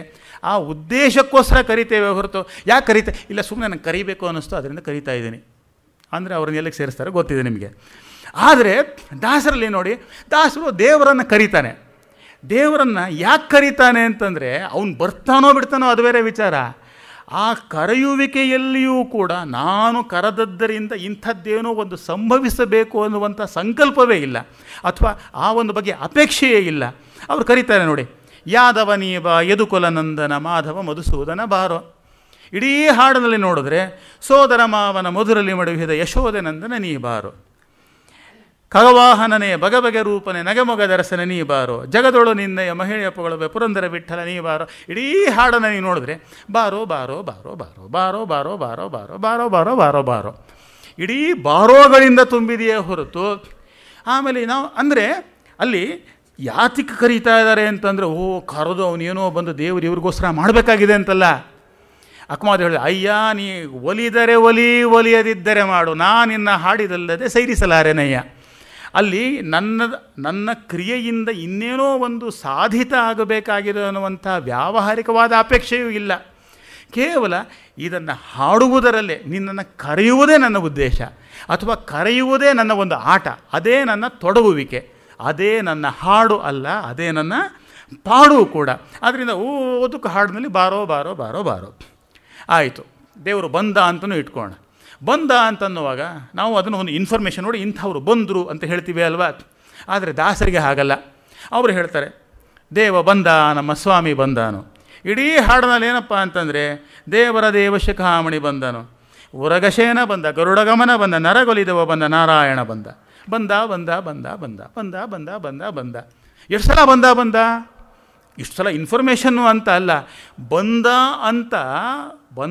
ಅಂತ ಅನ್ನುವುದನ್ನು ಅನುಭವಿಸುವುದೇ ಆ ಸ್ಥಿತಿ. ಅದೇ ಆ ಹಾಡಿನ ಪಾಡು ಹೊರತಾಗಿ ಬಂದದ್ದರ ಮಾಹಿತಿಯನ್ನು ಒದಗಿಸೋಕ್ಕೋಸ್ಕರ ನಾನು ಇದನ್ನು ಹೇಳ್ತಾ ಇದ್ದೀನಿ ಅಂತಲ್ಲ. ಅಂದರೆ ಯಾವಾಗ ನಾವು ಅರ್ಥವನ್ನು ಮೀರುವುದಿಲ್ಲವೋ ಆಗ ಅಲ್ಲಿಯವರೆಗೆ ನಮಗೆ ಅರ್ಥ ಅಂತ ಅನ್ನೋದು ಕಟ್ಟು ಹಾಕ್ಕೊಂಡಿರ್ತೀವೋ ಅಲ್ಲಿಯವರೆಗೆ ನಮಗೆ ಹಾಡು ಸಿಗೋದಿಲ್ಲ. ಆದ್ದರಿಂದಲೇ ಬೇಂದ್ರೆಯವರು ಅರ್ಥವಿಲ್ಲ ಸ್ವಾರ್ಥವಿಲ್ಲ ಬರಿಯ ಭಾವಗೀತ, ಆ ಭಾವವೇ ತುರ್ತುವಂಥದ್ದು. ಇಲ್ಲಿ ಲೀನಿಯರ್ ಆಗಿರುವಂಥದ್ದು ಒಂದು ಬಿಂದುವಿನಿಂದ ಇನ್ನೊಂದು ಬಿಂದುವಿನ ಚಲನೆ ಅಂತ ಅಂದರೆ ಅಲ್ಲಿ ಕ್ರಿಯೆ ಬಂತು, ಅಪೇಕ್ಷೆ ಬಂತು, ವ್ಯವಹಾರ ಬಂತು. ಆದರೆ ಸುತ್ತೋದಿದೆಯಲ್ಲ, ಈಗ ನಾನು ನಡೆದುಕೊಂಡು ಹೋದರೆ ಎಲ್ಲಿರ್ತೀನಿ, ನಡೆಯೋದಕ್ಕೆ ಪ್ರಾರಂಭ ಎಲ್ಲಿರ್ತೀನೋ ಅದು ನಡೆದುಕೊಂಡು ಹೋದ ಮೇಲೆ 10 ನಿಮಿಷ ನಡೆದ ಮೇಲೆ ನಾನೆಲ್ಲ ಗಾಂಧಿ ಬಜಾರ್ಗೆ ಹೋಗಿರ್ತೀನಿ, ಹನುಮನ್ ನಗರಕ್ಕೆ ಹೋಗಿರ್ತೀನಿ ಹೊರತು ನಡೆಯೋಕ್ಕೆ ಪ್ರಾರಂಭ ಮಾಡುವಾಗ ಗೋಖಲೆ ಇನ್ಸ್ಟಿಟ್ಯೂಟಲ್ಲಿದ್ದೆ 10 ನಿಮಿಷ ನಡೆದ ಮೇಲೂ ಇಲ್ಲೇ ಇದ್ದೀನಿ ಅಂತಂದರೆ ಅದೇನು ಬೇರೆ ಅಂತ ಆಗುತ್ತೆ. ಆದರೆ ನರ್ತನವನ್ನು ತಗೊಂಡಾಗ ನರ್ತನದಲ್ಲೂ ಕೂಡ ಚಲನೆ ಇರುತ್ತೆ. ಆದರೆ ನರ್ತನದ ಚಲನೆ ಎಂಥದ್ದು ಅಂತಂದರೆ ಅರ್ಧ ಗಂಟೆ ಡ್ಯಾನ್ಸ್ ಮಾಡಿದ ಮೇಲೆ ಡ್ಯಾನ್ಸ್ ಮಾಡುವಂಥ ವ್ಯಕ್ತಿ ಇನ್ನೆಲ್ಲೋ ಹೋಗ್ಬಿಟ್ಟಿರೋದಿಲ್ಲ. ಡ್ಯಾನ್ಸ್ ಎಲ್ಲಿಂದ ಪ್ರಾರಂಭ ಆಗಿರುತ್ತೋ ಅಲ್ಲೇ ಇರುತ್ತೆ. ಸೊ ಹಾಗಾಗಿ ಇಲ್ಲಿ ಕ್ರಿಯೆ ಇದೆ, ಎಲ್ಲ ಬಗೆಯ ವಿನ್ಯಾಸಗಳಿದೆ. ಆದರೆ ಅದರಿಂದ ವ್ಯಾವಹಾರಿಕವಾದ ಇನ್ನೊಂದು ಕಾರ್ಯಾಪೇಕ್ಷೆ ಅನ್ನುವಂಥದ್ದು ಮಾತ್ರ ಇಲ್ಲ ಅಂತನ್ನೋದು. ಆದ್ದರಿಂದ ಇಲ್ಲಿ ಓದಕ್ಕೂ ಬಂದ ಬಂದ ಬಂದ ಬಂದ ಬಂದ ಆ ಬಂದ ಅಂತನ್ನುವುದನ್ನು ಆ ಪಾಡನ್ನು ಹಾಡಾಗಿಸುವುದೇನೆ. ಭೀಮಸೇನ್ ಜೋಶಿಯವರಿಂದ ಹಾಡಿರೋದನ್ನು ಒಂದು ಹಳೆಯ ಒಂದು ಮುದ್ರಿಕೆ ಕೇಳಿರ್ಬೋದು. ದೇವ ಬಂದ, ನಮ್ಮ ಸ್ವಾಮಿ ಬಂದ ಬಂದ ಬಂದ ಬಂದ. ಇದನ್ನೊಂದು ಸಲ ಹಾಕಿದಾಗ ನನ್ನ ಸ್ನೇಹಿತರೊಬ್ಬರು ಕೇಳ್ತಾಯಿದ್ರು, ಏನು ರೀ ಈ ಹಾಡು ಮುಗಿಯಲ್ವಾ ಅಂದರು. ಬಂದ ಬಂದ ಬಂದ. ಹೌದು ಸ್ವಾಮಿ, ಹಾಡು ಮುಗಿಯಲ್ಲ. ಯಾಕೆ ಅಂದರೆ ಅದು ಮುಗಿದ್ರೆ ಅದು ಹಾಡಲ್ಲ. ಆದ್ದರಿಂದ ಎಂದಿಗೂ ಮುಗಿಯದೇ ಇರುವಂಥದ್ದು ಇದೆಯಲ್ಲ ಅದು ಹಾಡು ಅಂತ. ಹಾಗಾಗಿ ಒಂದು ಬಹಳ ವಿಚಿತ್ರ ಅಂತಂದರೆ ದಾಸರು ಈ ಅರ್ಥದ ನೆಲೆಗಳನ್ನು ಮೀರುವುದಿಲ್ಲ. ಅದು ನಾನು ಬೇರೆ ಬೇರೆ ಉದಾಹರಣೆಗಳನ್ನು ತುಂಬ ಉದಾಹರಣೆಗಳನ್ನು ತೊಗೊಳೋದಕ್ಕೆ ಸಮಯ ಇಲ್ಲ. ಒಂದೆರಡು ಪುರಂದರದಾಸರಿಂದ ಒಂದೆರಡು ಉದಾಹರಣೆ, ಕನಕದಾಸರಿಂದ ಒಂದು, ಇದರ ಒಂದೆರಡು ಸ್ಯಾಂಪಲ್ಗಳನ್ನು ಮಾತ್ರ ನೀವು ಮುಂದೆ ಇಡೋದಕ್ಕೆ ಇಷ್ಟಪಡ್ತೀನಿ. ಏನದು ಅಂತಂದರೆ, ಮೇಲುನೋಟಕ್ಕೆ ದಾಸರ ಹಾಡು ಅಂತನ್ನೋದು ಅರ್ಥದಿಂದ ಪ್ರಾರಂಭವಾಗತ್ತೆ, ಅರ್ಥದ ನೆಲೆಯಿಂದ ಪ್ರಾರಂಭ ಆಗುವ ಹಾಗೆ ಅನಿಸುತ್ತೆ. ಆದರೆ ಅದು ನಿಧಾನವಾಗಿ ನೋಡ್ತಾ ನೋಡ್ತಾ ನೋಡ್ತಾ ಆ ಅರ್ಥದ ನೆಲೆಯನ್ನು ಮೀರುವ ನೆಲೆ ಇದೆಯಲ್ಲ ಅದನ್ನು ಹೇಗೆ ಕಟ್ಕೊಳ್ತಾ ಹೋಗುತ್ತೆ ಅನ್ನೋದನ್ನು ಗಮನಿಸಬೇಕು. ತನ್ನಷ್ಟಕ್ಕೆ ಅರ್ಥದ ನೆಲೆಯನ್ನು ನಿರಾಕರಿಸ್ತಾ ಹೋಗುತ್ತೆ. ಇದನ್ನು ಸಾಮಾನ್ಯವಾಗಿ ದಾಸರ ಎಲ್ಲ ತುಂಬ ಸುಂದರವಾದ ಎಲ್ಲ ಕೀರ್ತನೆಗಳಲ್ಲೂ ಕೂಡ ಯಾರೇ ರಂಗನ ಯಾರೇ ಕೃಷ್ಣನ ಕರೆಯ ಬಂದವರು. ಒಂದು ಸಣ್ಣ ಉದಾಹರಣೆಯನ್ನು ನೋಡೋಣ. ಇಲ್ಲಿ ಪಲ್ಲವಿ ಮತ್ತು ಚರಣಗಳು ಬೆಳೆಯುವ ಬಗೆಯನ್ನು ನಾವು ಗಮನಿಸಬೇಕು. ಯಾರೇ ರಂಗನ ಯಾರೇ ಕೃಷ್ಣನ ಯಾರೇ ರಂಗನ ಕರೆಯ ಬಂದವರು. ಸಾಮಾನ್ಯವಾಗಿ ಏನಪ್ಪ ಅಂತಂದರೆ, ಈಗ ಪಲ್ಲವಿ ಹೀಗಿದೆ, ದೇವ ಈ ರಂಗನನ್ನು ಕರೆಯಕ್ಕೆ ಬಂದವರು ಯಾರು ಅಂತ. ನಾವು ಕೂಡ ನಿಜ ಬರುತ್ತಲ್ಲ, ನೋಡಿ ನೀವು ಇಲ್ಲದೇ ಇದ್ದಾಗ ಯಾರೋ ನಿಮ್ಮನ್ನು ಕರೆಯಕ್ಕೆ ಬಂದಿದ್ದರು, ಯಾರೋ ಬಂದಿದ್ದರು, ಯಾರು ಅಂತ ಕೇಳಿದ್ಯಾ? ಇಲ್ಲ, ಯಾರೂ ಅಂತ ಕೇಳಲಿಲ್ಲ, ಆದರೆ ಯಾರೋ ಬಂದಿದ್ದರು. ಯಾರು ಬಂದಿದ್ದರು? ಆಗ ಮುಂದಿನ ಸಾಧ್ಯತೆಗಳೇನಪ್ಪ ಅಂತಂದರೆ, ಯಾರು ಬಂದಿದ್ದರೋ ಅವರ ಆಯ್ಕೆಗಳನ್ನು ತಾನೆ. ರಾಮರಾಯರು ಬಂದಿದ್ರೆ ನಮ್ಗೆ ಗೊತ್ತಿಲ್ವೇನ್ರಿ? ಅವರಲ್ವಾ? ಹಾಗಾದರೆ ರಮೇಶ್ ಬರ್ತೀನಿ, ರಮೇಶು ಅಲ್ಲ. ರಮೇಶ್ ಹೆಂಗಿದ್ದಾರೆ ಹೇಳಿ? ಅದೇ ಕನ್ನಡ, ಅವರಲ್ಲ. ಅಂದರೆ ಮುಂದಿನ ಆಯ್ಕೆಗಳೇನಪ್ಪ ಅಂದರೆ, ಯಾರು ಬರುವವರು ಅವರ ಆಯ್ಕೆಗಳನ್ನು ಮುಂದಿಡಬೇಕು. ಆದರೆ ಈ ಯಾರೇ ರಂಗನ ಯಾರೇ ಕೃಷ್ಣನ ಕರೆಯ ಬಂದವರು ಅನ್ನೋದರಲ್ಲಿ ಮುಂದಿನ ಚರಣಗಳನ್ನು ನೀವು ನೋಡಿದ್ರೆ, ಗೋಪಾಲಕೃಷ್ಣನ ಪಾಪ ವಿನಾಶನ, ಇವನನ್ನು ಕರೆಯಕ್ಕೆ ಬಂದವರು.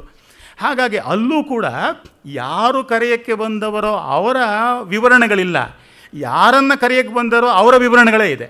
ಇದೇ ಕೃಷ್ಣನ ವಿವರಣೆಗಳೇ ಇದೆ. ಅಂದರೆ ಇಲ್ಲಿ ಕರೆಯಕ್ಕೆ ಬಂದವರಿಗಿಂತ ಹೆಚ್ಚಾಗಿ ಇವರನ್ನು ಕರೆಯಿಸಿಕೊಳ್ಳುವುದು ಇದೆಯಲ್ಲ, ಒಂಥರದಲ್ಲಿ ಬಹಳ ಮಿಸ್ಲೀಡಿಂಗ್ ಅಂತ ಅನಿಸುತ್ತೆ. ಅಂದರೆ ಒಂಥರದಲ್ಲಿ ಕೀರ್ತನೆಯ ರಚನೆ ಅನ್ನುವಂಥದ್ದು ಯಾರು ಕರೆಯಕ್ಕೆ ಬಂದವರು ಅನ್ನೋದಕ್ಕಿಂತ ಹೆಚ್ಚಾಗಿ ಕರೆಸಿಕೊಂಡವನ ವಿವರಗಳೇ ಬಹಳ ಪ್ರಧಾನ ಆಗುತ್ತೆ. ಇವನನ್ನು ಯಾರೂ ಕರೆಯೋದಿಲ್ಲ. ಯಾಕೆ ಅಂತಂದರೆ, ದೇವರನ್ನು ಯಾರು ಕರೀಬೇಕು? ಬೇರೆಯವರಿಗೆಲ್ಲರೂ ಕೂಡ ಅವರವ್ರಿಗೆ ಸಂಬಂಧಪಟ್ಟದ್ದನ್ನು ಕರೆಯೋದ್ರಲ್ಲೇ ಅವರು ಬಹಳ ಬ್ಯುಸಿಯಾಗಿರುವಾಗ ದೇವರನ್ನು ಕರೆಯುವಷ್ಟು ಬಿಡುವು ಯಾರಿಗೂ ಇಲ್ಲ ಅಂತ ಅನ್ನೋದನ್ನು ಗಮನಿಸೋಣ, ಅದು ಬೇರೆ ವಿಚಾರ. ಹಾಗಾಗಿ ಇನ್ನು ಕೆಲವು ಬಹಳ ಪ್ರಸಿದ್ಧವಾದಿದೆ. ಒಂದು ಸಣ್ಣ ಉದಾಹರಣೆಯನ್ನು ತಗೊಳ್ಳೋದಾದರೆ, ದಾಸರ ಒಂದು ಹಾಡಿದೆ, ಅಮ್ಮ ನಿಮ್ಮ ಮನೆಗಳಲ್ಲಿ ನಮ್ಮ ರಂಗನ ಕಂಡಿರೇನಮ್ಮ. ಇದು ಬಹಳದೇನಪ್ಪ ಅಂತಂದರೆ, ಇದಕ್ಕೆ ಒಂದು ಹಿನ್ನೆಲೆಯನ್ನು ನಾವು ಕಲ್ಪಿಸ್ಕೊಳ್ಬೋದು. ತಾಯಿ ಯಶೋದೆ ಸಾಮಾನ್ಯವಾಗಿ ತಾಯಂದಿರ ಬಹಳ ಮುಖ್ಯವಾದ ಕೆಲಸಗಳಲ್ಲಿ ಒಂದು ಅಂತಂದರೆ ತಮ್ಮ ಮಕ್ಕಳನ್ನು ಹುಡುಕೋದು ಅಲ್ವಾ? ಯಾಕೆ ಅಂತಂದರೆ ಅವರು ಇರುವ ಕಡೆ ಇರೋದಿಲ್ಲ, ಆದ್ದರಿಂದ ಅವರನ್ನು ಹುಡುಕುವಂಥ ಕೆಲಸ. ಹಾಗಾಗಿ ತಾಯಂದಿರು ಏನು ಮಾಡ್ತಾರಪ್ಪ ಅಂತಂದರೆ, ನೀವು ನನ್ನ ಮಗನ ನೋಡಿದ್ರ ಅಂತ ಹುಡುಕಿಕೊಂಡು ಹೋಗ್ತಾರೆ. ಅಮ್ಮ ನಿಮ್ಮ ಮನೆಗಳಲ್ಲಿ ನಮ್ಮ ರಂಗನ ಕಂಡಿರೇನಮ್ಮ, ನಮ್ಮ ಮಗ ಏನಾದರೂ ಬಂದ ಅಂತನ್ನೋದು. ಇದು ಮೇಲ್ನೋಟಕ್ಕೆ ಹೇಗಿದೆ ಅಂತ ಅಂದರೆ, ಇದನ್ನು ಹೀಗಿಟ್ಕೊಳ್ಳೋಣ. ಇದು ಒಂದು ಪ್ರಶ್ನೆ. ಎಂಥ ಪ್ರಶ್ನೆ ಅಂತಂದರೆ, ಇದಕ್ಕೆ ಉತ್ತರ ಕೊಡಬೇಕು. ಕಂಡ್ವಿ ಅಂತ ಹೇಳಬೇಕು, ಇಲ್ಲ ಕಾಣಲಿಲ್ಲ ಅಂತ, ಅಯ್ಯೋ ನಿಮ್ಮ ಬರಲಿಲ್ಲ ಅಂತ. ಆದರೆ ಆಮೇಲೆ ಸಾಮಾನ್ಯವಾಗಿ ಏನಪ್ಪ ಅಂತಂದರೆ, ಯಾರು ಹೇಳಿ ನಿಮ್ಮ ಕೃಷ್ಣ ಅಂತಂದರೆ, ಅವನು ನಿಮ್ಮ ಮಗ ಯಾರು ಹೇಳಿ? ಅಯ್ಯೋ ಅವನೇ ರೀ, ಕಾಶಿ ಪೀತಾಂಬರ ಕೈಯಲ್ಲಿ ಕೊಳಲು ಪೂಸಿದ ಶ್ರೀಗಂಧ ಮೈಯೊಳಗಮ್ಮ. ಯಾಕೆಂದರೆ ನಾವು ಇಂಥವರನ್ನು ನೋಡಿದ್ರ ಅಂತ ಹೇಳುವಾಗ ಅವರ ಬಗ್ಗೆ ವಿವರಗಳನ್ನು ಕೊಡಬೇಕಲ್ಲ.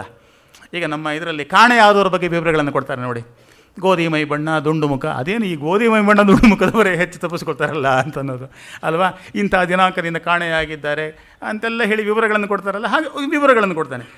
ಲೇಸಾಗಿ ತುಳಸಿಯ ಮಾಲೆಯ ಧರಿಸಿದ ವಾಸುದೇವನು ಬಂದ ಕಾಣಿರೇನೆ. ಆದ್ದರಿಂದ ಯಾರು? ನಾನು ಯಾರನ್ನು ಹುಡುಕ್ತಾ ಇದ್ದೇನೋ ಆ ನಮ್ಮ ರಂಗ ಇದನಲ್ಲ, ಅವನೆಂಥವನು, ಅದರ ವಿವರಗಳು ಬಂತು. ಕರದಲ್ಲಿ ಕಂಕಣ, ಬೆರಳಲ್ಲಿ ಉಂಗುರ, ಕೊರಳಲ್ಲಿ ಹಾಕಿದ ಹುಲಿ ಉಗುರಮ್ಮ, ಅರಳೇಲೆ ಕನಕ ಕುಂಡಲ ಕಾಲಲಂದುಗೆ.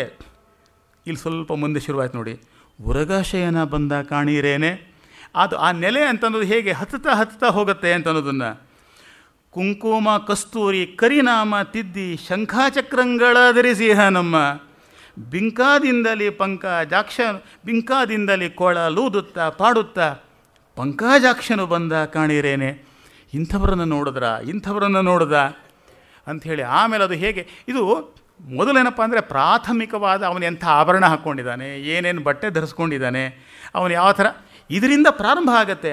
ಆದರೆ ಅದು ಬೆಳೀತಾ ಎಲ್ಲಿವರೆಗೆ ಬೆಳೀತಾ ಹೋಗುತ್ತೆ ಅಂತಂದರೆ, ಮಾವನ ಮಡುಹಿದ ಶಕಟನ ಕೆಡುಹಿದ ಗೋವರ್ಧನದ ಇರಿ ಎತ್ತಿದ ನಮ್ಮ, ಆವ ತಾಯಿಗೆ ಈರೇಳು ಜಗ ತೋರಿದ ಕಾವನಯ್ಯ ಬಂದ ಕಾಣಿರೇನೆ ಅಂತೆಲ್ಲ ಹೇಳಿ, ಆಮೇಲೆ ಮತ್ತೆ ಮೇಲಾಗಿ ಬಾಯಲ್ಲಿ ಜಗವನ್ನು ತೋರಿದ ಮೂಲೋಕದೊಡೆಯನ ಕಾಣಿರೇನೆ.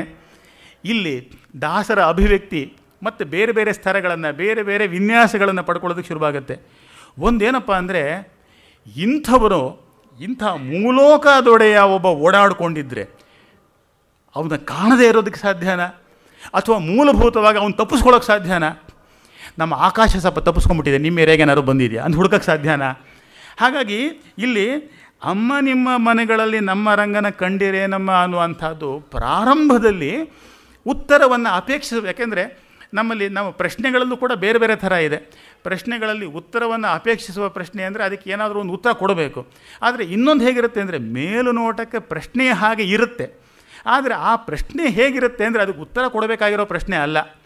ಈಗ ಉದಾಹರಣೆಗೆ, ನಿನ್ನ ಜೇಬಲ್ಲಿ ದುಡ್ಡಿದೆಯಾ ಅಂತ ಕೇಳಿದ್ರೆ ಅದು ಉತ್ತರವನ್ನು ಅಪೇಕ್ಷಿಸುವ ಪ್ರಶ್ನೆ, ಇದೆ ಅಥವಾ ಇಲ್ಲ, ಇದೆ ನೀವು ಕೊಡೋದಿಲ್ಲ, ಅದು ಬೇರೆ ವಿಚಾರ. ಆದರೆ ನಿನ್ನ ತಲೆಯಲ್ಲಿ ಬುದ್ಧಿ ಇದೆಯಾ ಅಂತ ಕೇಳಿದ್ರೆ ಇದೆ ಅಥವಾ ಇಲ್ಲ, ಟಿಕ್ 1 ಅಂತನೋ ಆಪ್ಷನ್ ಅದು ಅಲ್ಲ. ಹಾಗಾಗಿ ಇಲ್ಲಿ ಪ್ರಾರಂಭದಲ್ಲಿ ಅಮ್ಮ ನಿಮ್ಮ ಮನೆಗಳಲ್ಲಿ ನಮ್ಮ ರಂಗನ ಕಂಡಿರೇ ನಮ್ಮ ಅನ್ನೋದು ಉತ್ತರವನ್ನು ಅಪೇಕ್ಷಿಸುವ ಪ್ರಶ್ನೆ ಹಾಗೆ ಪ್ರಾರಂಭ ಆದರೂ ಕೂಡ ಅದು ಬೆಳೀತಾ ನಮ್ಮ ರಂಗನ ಕಂಡಿರ, ಅಯ್ಯೋ ಇಂಥವನನ್ನು ನೋಡಲಿಲ್ವೇ ನೀವು, ಮತ್ತೇನು ನೋಡಿದ್ರೆ ಅಂತನ್ನೋದು. ಈಗ ದಾಸರು ಕೊಟ್ಟ ಈ ಎಲ್ಲ ವಿವರಗಳಿದೆಯಲ್ಲ, ಕಾಶಿ ಪೀತಾಂಬರ, ಕೈಯಲ್ಲಿ ಕೊಳಲು, ಕರದಲ್ಲಿ ಕಂಕಣ, ಬೆರಳಲ್ಲಿ ಉಂಗುರ ಅಂತನ್ನೋದು, ಇದನ್ನು ಹುಡುಕೋದಕ್ಕೆ ಸಹಾಯ ಆಗಲಿ ಅಂತ ಕೊಟ್ಟದ್ದಲ್ಲ. ಬದಲಾಗಿ ಆ ವಿವರಣೆಯನ್ನು ಕೊಡೋದಕ್ಕೆ ಒಂದು ಅವಕಾಶ ಬಳಸ್ಕೊಂಡದ್ದು ಅದು.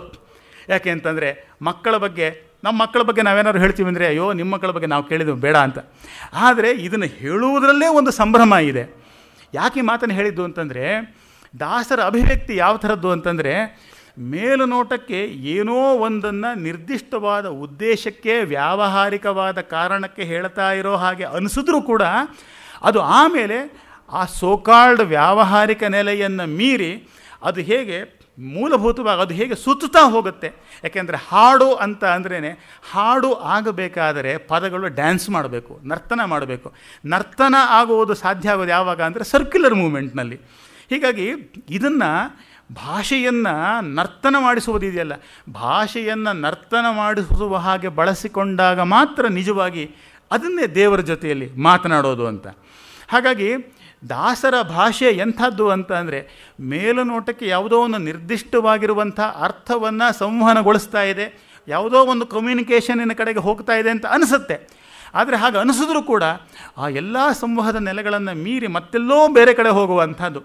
ಇದು ಬಹಳ ವಿಚಿತ್ರವಾಗಿರುವಂಥ ಒಂದು ವಿಶೇಷವಾಗಿರುವಂಥ ಹಾಡು. ಮತ್ತು ಅದು ಹಾಡು ಆಗಬೇಕು ಅಂದರೆ ಹಾಗೇ. ಇನ್ನೊಂದು ಸಣ್ಣ ಉದಾಹರಣೆ ಕೊಡಬೇಕು ಅಂತಂದರೆ ನೋಡಿ, ಹೇಗೆ ದಾಸರು ತಮ್ಮ ನಿದರ್ಶನಗಳನ್ನು ಕಟ್ತಾರೆ ಅಂತ ಅನ್ನೋದು. ಅವರು ಯಾವುದು ಕೂಡ ಆಕಾಶದಿಂದ ಹೇಳ್ತೊಯ್ಯೋದಿಲ್ಲ, ತಮ್ಮ ಮುಂದೆ ಇರುವಂಥ ಘಟನೆಗಳಲ್ಲೇನೆ. ಏನಾಗಿದೆ ಅಂತಂದರೆ, ಇದೆಲ್ಲ ನಮ್ಮ ದಿನನಿತ್ಯದ ಸಾಧಾರಣವಾದ ಘಟನೆಗಳು. ಈಗ ಕೃಷ್ಣನ ಮನೆಗೆ, ರಂಗನ ಮನೆಗೆ ಅವರ ಅಕ್ಕಪಕ್ಕದವರು ಬಂದಿದ್ದಾರೆ, ಯಾರೋ ಗೋಪಿಕೆಯರೆಲ್ಲ ಬಂದರೆ ಆ ಮಗು ಅಳ್ತಾ ಇದೆ. ಸಾಮಾನ್ಯವಾಗಿ ಯಾರೇ ಬಂದರೂ ಕೂಡ ಆ ಮಗುವನ್ನು ಸಮಾಧಾನ ಮಾಡೋಕ್ಕೆ ಪ್ರಯತ್ನ ಮಾಡ್ತಾರೆ. ಆದರೆ ಮಾಡಿದ್ರೂ ಕೂಡ ಆ ಮಗು ಏನು ಸಮಾಧಾನ ಆಗಲಿಲ್ಲ. ಕೊನೆಗೆ ಅಯ್ಯೋ ನಮ್ಮ ಕೈಲಾಗಲ್ಲ, ಅಯ್ಯೋ ಒಬ್ಬರು ತಾಯಿನೇ ಕರೀರಿ, ಅವರೇ ನೋಡ್ಕೊಳ್ಳಿ, ನಮ್ಮ ಕೈಲೆಲ್ಲ ಆಗಲ್ಲಪ್ಪ. ಹಾಗಿರೋದ್ರಿಂದ ಬಾರೆ ಗೋಪಮ್ಮ ನಿನ್ನ ಬಾಲಯ್ಯ ನಳುತ್ತಾನೆ, ಬಾರೆ ಗೋಪಮ್ಮ, ಅವ್ರ ಅಮ್ಮನೇ ನೋಡ್ಕೊಳ್ಳಿ ಬಿಡಿ, ನಮ್ಮಿಂದ ಆಗಲ್ಲ ಅಂತ. ಆರೂ ತೂಗಿದರೂ ಮಲಗನು ಮುರವೈರಿ ಬಾರೆ ಗೋಪಮ್ಮ.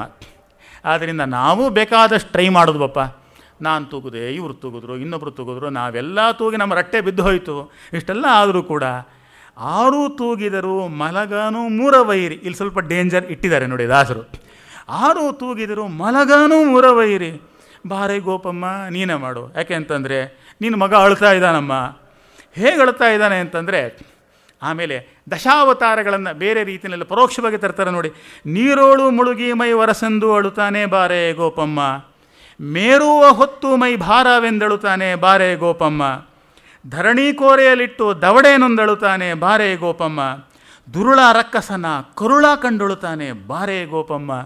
ಇಲ್ಲಿ ಉದ್ದಕ್ಕೂ ಕೂಡ ಅಳುತ್ತಾನೆ ಅಳುತ್ತಾನೆ ಅಳುತ್ತಾನೆ ಅಳುತ್ತಾನೆ ಅಂತಿದೆ.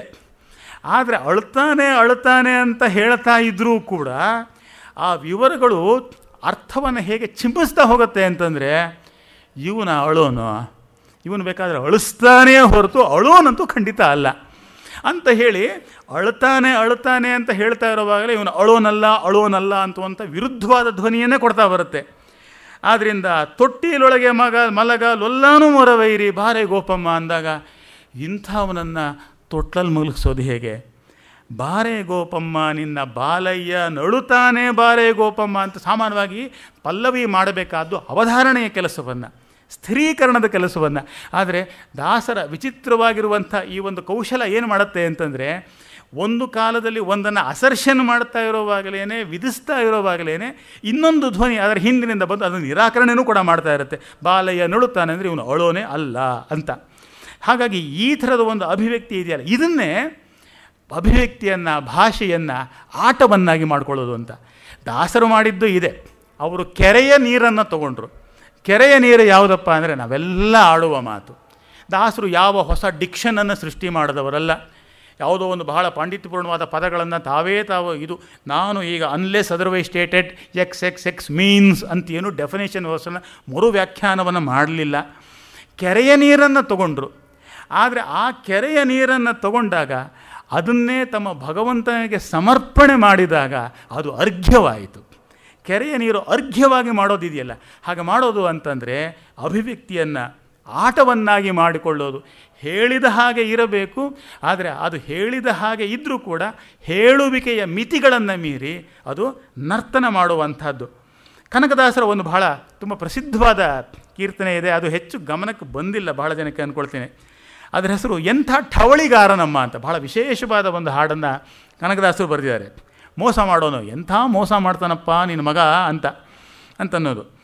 ನಂದ ಗೋಪಮ್ಯ ಕೇಳೆ ನಿನ್ನ ಮಗ ಎಂಥ ಠವಳಿಗಾರನಮ್ಮ, ಎಂಥ ಮೋಸ.